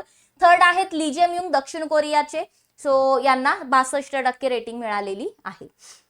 Next is April 2026 मध्ये नियोजित असलेली आर्टेमिस 2 मोहीम 1972च्या कोणत्या मोहिमेनंतरची पृथ्वीच्या निम्न कक्षाच्या लो अर्थ ऑर्बिटच्या पलीकडील पहिली मानवी मोहीम असेल? अपोलो 11, अपोलो 17, स्कायलॅब 1, मिथून 8 कोणती असणार आहे? तर Apollo 17. Correct answer is Apollo 17. लक्षात ठेवायचे. आर्टेमिस 2 जी मोहीम आहे ती नासाच्या आर्टेमिस कार्यक्रम जो आहे, आर्टेमिस प्रोग्राम जो आहे त्यातली पहिली मानवी मोहीम असणार आहे. सो ज्यामध्ये मानवाला 54 वर्षानंतर पुन्हा चंद्राच्या जवळ घेऊन जाणारी ही मोहीम आहे. याचा पिरियड जो आहे तो जवळपास 10 दिवसांचा कालावधी असेल. केनेडी स्पेस सेंटर जे फ्लोरिडा तिथून लॉन्च करणार आहेत, लॉन्च कॉम्प्लेक्स 39B तिथून प्रक्षेपण करणार आहेत. रॉकेट आणि अंतराळयान जर आपण पाहिलं तर space launch system SLS rocket Orion असणारे CM003 अंतराळयानाला अवकाशात घेऊन जाणार आहे. ठीक आहे, सो हा जो इथे आपण पाहिला तर नासा बद्दल अजून एक तुम्ही हे तर चंद्राचं झालं. नासा बद्दल एक नावेम नावाचं काय आहे? मिशन आहे. कोणाचं? नासाचंच मिशन आहे नावेम. कशासाठीचं? तर मार्स साठीचं हे मिशन आहे. मार्स साठीचं हे मिशन आहे. एक्स्ट्रा लक्षात ठेवू शकता. बाकी जर पाहिलं तर ही जी मोहीम असणार आहे त्यामध्ये रीड वायझमन हे कमांडर असणार आहेत. Then Victor Glover, Christina Koch ही चंद्रावर जाणारी पहिली महिला असणार आहे. ठीक आहे, आणि जेरेमी हॅन्सेन. तर हे 4 व्यक्ती या मोहिमेमध्ये समावेश होणार आहेत. कोणत्या भारतीय स्टार्टअपने इस्रोच्या लिक्विड प्रोपल्शन सिस्टमला सेंटर LPSC अत्याधुनिक आकाश 300 3D प्रिंटर सुपूर्द केला आहे? तर याचं करेक्ट आन्सर आहे space time 4D printing solutions. So लक्षात ठेवायचे आकाश 300 3D प्रिंटर बेसिकली काय? तर एक हाय टेम्परेचर आणि जर आपण पाहिलं तर मल्टी लेवलला, ठीक आहे, बहुसाहित्य एक्सट्रुजन UD प्रिंटर आहे. आणि तो जो प्रिंटर आहे तो विशेषतः प्रगत एरोस्पेस अनुप्रयोगांसाठी डिझाईन केलेला आहे. सो हा सर्वसाधारणपणे 3D प्रिंटर्सच्या तुलनेमध्ये engineering grade thermoplastics composite material हाताळण्यास सक्षम आहे आणि अंतराळामधील जी अत्यंत प्रतिकूल परिस्थिती आहे त्यासाठी हे आवश्यक आहेत. सो हे आपल्याला पुढे बघायचंय. त्याआधी तुम्हाला जसं मी सुरुवातीला सांगितलं, राम नावाचं कुपन कोड यूज करा आणि अभ्यास मित्राच्या सर्व कोर्सेसवरती तुम्हाला 25% डिस्काउंट मिळणार आहे. रामनवमीची ही ऑफर आपल्याकडे आहे, ज्यामध्ये सर्व बॅचेसची फी सुद्धा कमी होऊन जाईल. आणि कंबाईन साठी आपण पूर्व परीक्षेची रेकॉर्डेड बॅच सुरू करतोय, ती सुद्धा तुम्ही जॉईन करू शकता. पुढे बघा, भारतीय प्राणीशास्त्र सर्वेक्षण झूलॉजिकल सर्वे ऑफ इंडियाच्या शास्त्रज्ञांनी निओलोबोप्टेरा पेनिन्सुलॅरिस नावाची झुरळांची नवीन प्रजाती कोणत्या राज्यात शोधलेली आहे? तर उत्तर आहे महाराष्ट्र. आपल्यासाठी मोस्ट इम्पॉर्टंट क्वेश्चन आहे मित्रांनो. महाराष्ट्रामध्ये पुण्यामध्ये दौंड येथे या झुरळाची प्रजाती जी आहे ती नाथाची वाडी परिसर जो आहे त्या रिजन मध्ये शोधण्यात आलेली आहे. निओलोबोप्टेरा पेनिन्सुलॅरिस, ठीक आहे, असं हे झुरळाच्या प्रजातीचं नाव आहे. सो महत्वपूर्ण शोध आहे, कारण भारतात पहिल्यांदाच झुरळाची एक नवीन प्रजातीची ओळख पटवण्यासाठी आधुनिक डीएनए बारकोडिंग टेक्नॉलॉजीचा वापर करण्यात आलाय. सो त्यासाठी अजून इम्पॉर्टंट हे बनतं. नेक्स्ट जाऊया प्रश्नाकडे. दॅट इज मार्च 2026 मध्ये पश्चिम आशिया संकटाचा सामना करण्यासाठी भारत सरकारने किती अधिकार प्राप्त समित्या गठीत केलेल्या आहेत? तर करेक्ट आन्सर इज 7 समित्या गठीत केलेल्या आहेत. सो जे काही पश्चिम आशियाचं, वेस्ट आशियाचं जे क्रायसिस युद्ध सध्या सुरू आहे, तर त्यातून अर्थव्यवस्था, ऊर्जा पुरवठा आणि ट्रेड जे आहे यांच्यावरचा प्रतिकूल परिणाम हाताळण्यासाठी 7 अधिकार प्राप्त समित्या गठीत केलेल्या आहेत. मग यामध्ये तेल, वायू, बेसिकली ऑइल, गॅस, जीवनावश्यक वस्तू, वाहतूक व्यवस्था यासारख्या आव्हानांवरती देखरेख ठेवणार आहेत. मग हे 7 पॅनल्स इथे तुम्हाला दिलेले आहेत आणि त्यांचे इथे दिलेले आहेत की काय काय त्यामध्ये, तर रीड करून घ्या. नेक्स्ट क्वेश्चन, अनलाइकली पॅराडाइज नावाचं पुस्तकाचे लेखक कोण आहेत? तर नरकातला स्वर्ग या पुस्तकाचे लेखक आहेत संजय राऊत. सो खासदार संजय राऊत जे आहेत, ठीक आहे, तर उद्धव बाळासाहेब ठाकरेंची जी शिवसेना आहे तर त्यातील नेते आहेत. अनलाइकली पॅराडाइज हे पुस्तक त्यांचे मूळ मराठीमध्ये नरकातला स्वर्ग असं या पुस्तकाचं नाव आहे, ठीक आहे. सो बेसिकली ते त्यांच्या तुरुंगातील अनुभवांवरती आधारित हे पुस्तक आहे. नेक्स्ट इज, ऊर्जा संकटाच्या काळात युरोपियन युनियन मध्ये इंधन शिधावाटप लागू करणारा पहिला देश कोण ठरलेला आहे? तर पहिला देश ठरलेला आहे स्लोवेनिया. बघा लक्षात ठेवा, कशाची राशनिंग केली आहे? तर इंधनची, फ्युएलची राशनिंग केलेली आहे यांनी. सो हा पहिला देश ठरलेला आहे सध्याच्या एनर्जी क्रायसिस मधला. तर अमेरिका, इस्रायल आणि इराणचं जे वाद सुरू आहे, संघर्ष सुरू आहे, युद्ध सुरू आहे, त्यामुळे जे काही प्रॉब्लेम्स क्रिएट झालेत, तर त्यातून स्लोवेनियाने काय सोल्युशन काढलं? तर ते फ्युएलची राशनिंग करताय. जसं रेशन देतात तसे फ्युएल रेशन मध्ये देत आहे, ठीक आहे. सो हा पहिला युरोपियन युनियन मधला देश ठरलाय. इंधन राशनिंग हे एक आपत्कालीन सरकारी धोरण आहे, इमर्जन्सी सरकारी धोरण आहे, जे पेट्रोल, डिझेल किंवा गॅस सारख्या फ्युएलच्या वापरावर मर्यादा घालतं. स्लोवेनियाची राजधानी इथे तुम्हाला मग दिलेली आहे ल्युब्लियाना, ठीक आहे. चलन त्यांचं युरो आणि पंतप्रधान आहेत रॉबर्ट गोलोब, अध्यक्ष आहेत नताशा पिरक मुसर. नेक्स्ट इज, भुवनेश्वर येथे आयोजित पहिल्या राष्ट्रीय इंडोर ऍथलेटिक्स चॅम्पियनशिप 2026 मध्ये महिलांच्या पोल वॉल्ट मध्ये 4.22 मीटरची उडी मारून नवीन राष्ट्रीय विक्रम कोणी प्रस्थापित केला? तर तमिळनाडूची बरानिका एलंगोवन. कोण? तमिळनाडूच्या बरानिका एलंगोवन यांनी हा विक्रम केलेला आहे. रोझी मीना पॉलराजचा 4.21 मीटरची त्यांनी जी उडी मारली होती त्याचा विक्रम तोडला आणि ही हिस्टोरिकल कामगिरी केलेली आहे. सो बेसिकली विक्रम मिळवलेला आहे. तमिळनाडूची आहे ती.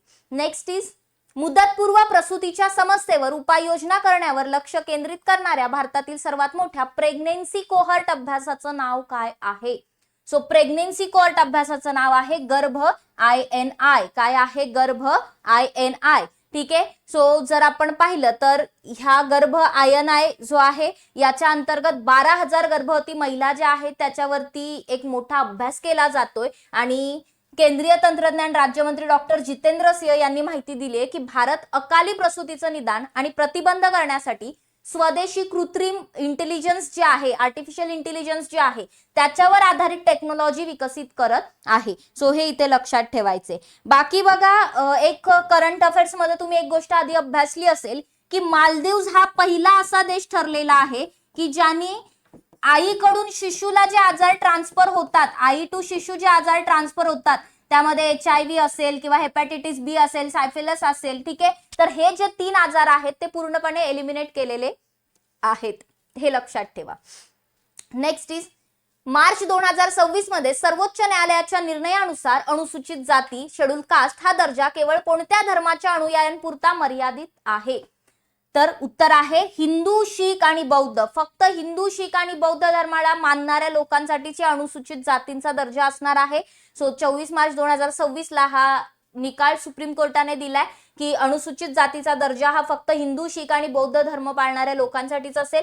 सो इथे न्यायालयाने म्हटलंय की जे लोक ख्रिश्चन धर्म किंवा इतर धर्मामध्ये धर्मांतर करताय ते आपोआपच त्यांचा शेड्यूल कास्टचा दर्जा किंवा त्यांचा जो रिझर्वेशनचा हक्क आहे तो गमावतात. बेसिकली जे धर्माचं काय होतंय, एका धर्मातून दुसऱ्या धर्मामध्ये जबरदस्तीने जे केलं जातंय तर त्याला कुठेतरी आळा बसेल यामुळे. सो जे संविधान अनुसूचित जाती आदेश 1950च्या परिच्छेद 3 अंतर्गत एक संपूर्ण प्रतिबंध दिलेला आहे. सो संविधानाला धरून ते आहे. लास्ट क्वेश्चन आहे आजच्या लेक्चर मधला, ते म्हणजे 2026 मार्च 2026 मध्ये पहिल्या आंतरराष्ट्रीय चित्रपट महोत्सव दिल्ली IFFD चे उद्घाटन कोणत्या चित्रपटाने झाले आहे? तर 25 ते 31 मार्च दरम्यान हा जो IFFD भरला होता, इंटरनॅशनल फिल्म फेस्टिवल दिल्लीमध्ये भरला होता, तर त्यामध्ये सिरात या चित्रपटाने याची काय झालेली आहे, सुरुवात झालेली आहे. दिल्ली पर्यटन विभागाच्या अंतर्गत काय करण्यात आलं होतं, तर आयोजन करण्यात आलं होतं. भारत मंडपम जे आहे नवी दिल्लीतील तिथे याचं आयोजन केलं होतं. सो पहिला आंतरराष्ट्रीय चित्रपट महोत्सव जो आहे तर त्याचं उद्घाटन ओलिव्हर लाक्से यांनी केलं होतं. त्याचबरोबर जर तुम्ही पाहिलं तर जो सिरात नावाचा चित्रपट आहे, ठीक आहे, नामांकित चित्रपट आहे, तर त्याला ऑस्कर सुद्धा मिळालेला आहे. तर ह्या चित्रपटाने त्याचं उद्घाटन झालं होतं किंवा सुरुवात झाली होती त्या फेस्टिवलची. समारोपाचा चित्रपट कोणता होता? अमीबा. अमीबा हा समारोप म्हणजे एंडला लावलेला चित्रपट होता. याचे दिग्दर्शक टॅन सिओ आहेत सिंगापूरचे. मित्रांनो, इथे थोडंसं अजून एक गोष्ट तुम्हाला लक्षात ठेवायची, ती म्हणजे 98वी जे अकॅडमिक पुरस्कार असतात त्यातला ऑस्कर पुरस्कार त्याला आपण म्हणतो. सो 98वा ऑस्कर पुरस्कार जो आहे 2026चा तो वन बॅटल आफ्टर अनादर या चित्रपटाला मिळालेला होता. बेसिकली ते मोस्ट सक्सेसफुल चित्रपट त्या ऑस्कर मधील तो होता. सो ह्या काही गोष्टी आपल्याला माहिती असल्या पाहिजे. अशा प्रकारे आजचे क्वेश्चन आन्सर आपण पाहिलेले आहेत. जर का तुम्हाला कुठली बॅच जॉईन करायची असेल तर ऍप्लिकेशन डाउनलोड करा. रामनवमी निमित्ताने आपण 25% डिस्काउंट ठेवलेला आहे. राम हे कुपन कोड यूज करा आणि बॅचेस वरती बेस्ट फी कन्सेशन मिळवा. सो खूप छान डिस्काउंट आहे. आणि ज्यांना कोणाला कंबाईनची तयारी करायची आहे, कंबाईनची क्वालिटी रेकॉर्डेड बॅच आपण आणत आहोत आपल्या ऍप्लिकेशनवर. 1 एप्रिल पासून ऍडमिशन सुरू होत आहे, तर पटापट डाउनलोड करून ठेवा. हा सर्व कंटेंट जो आहे तो तुम्हाला यामध्ये मिळणार आहे. फी 999 असेल सुरुवातीच्या विद्यार्थ्यांसाठी, नंतर फी वाढणार आहे. 4 महिने फिक्स व्हॅलिडिटी या बॅचची असणार आहे. काही अडचण असेल तर कॉल मेसेज करायला विसरू नका. होप हे सेशन तुम्हाला आवडलं असेल, समजलं असेल. जर लेक्चर आवडलं असेल तर लाईक करून जा, तुमच्या मित्रमैत्रिणींना शेअर करा आणि चॅनलला सबस्क्राईब केलं नसेल तर पटापट सबस्क्राईब करायचे, कारण अशाच नवनवीन व्हिडिओसाठी बघत राहा अभ्यास मित्र. धन्यवाद.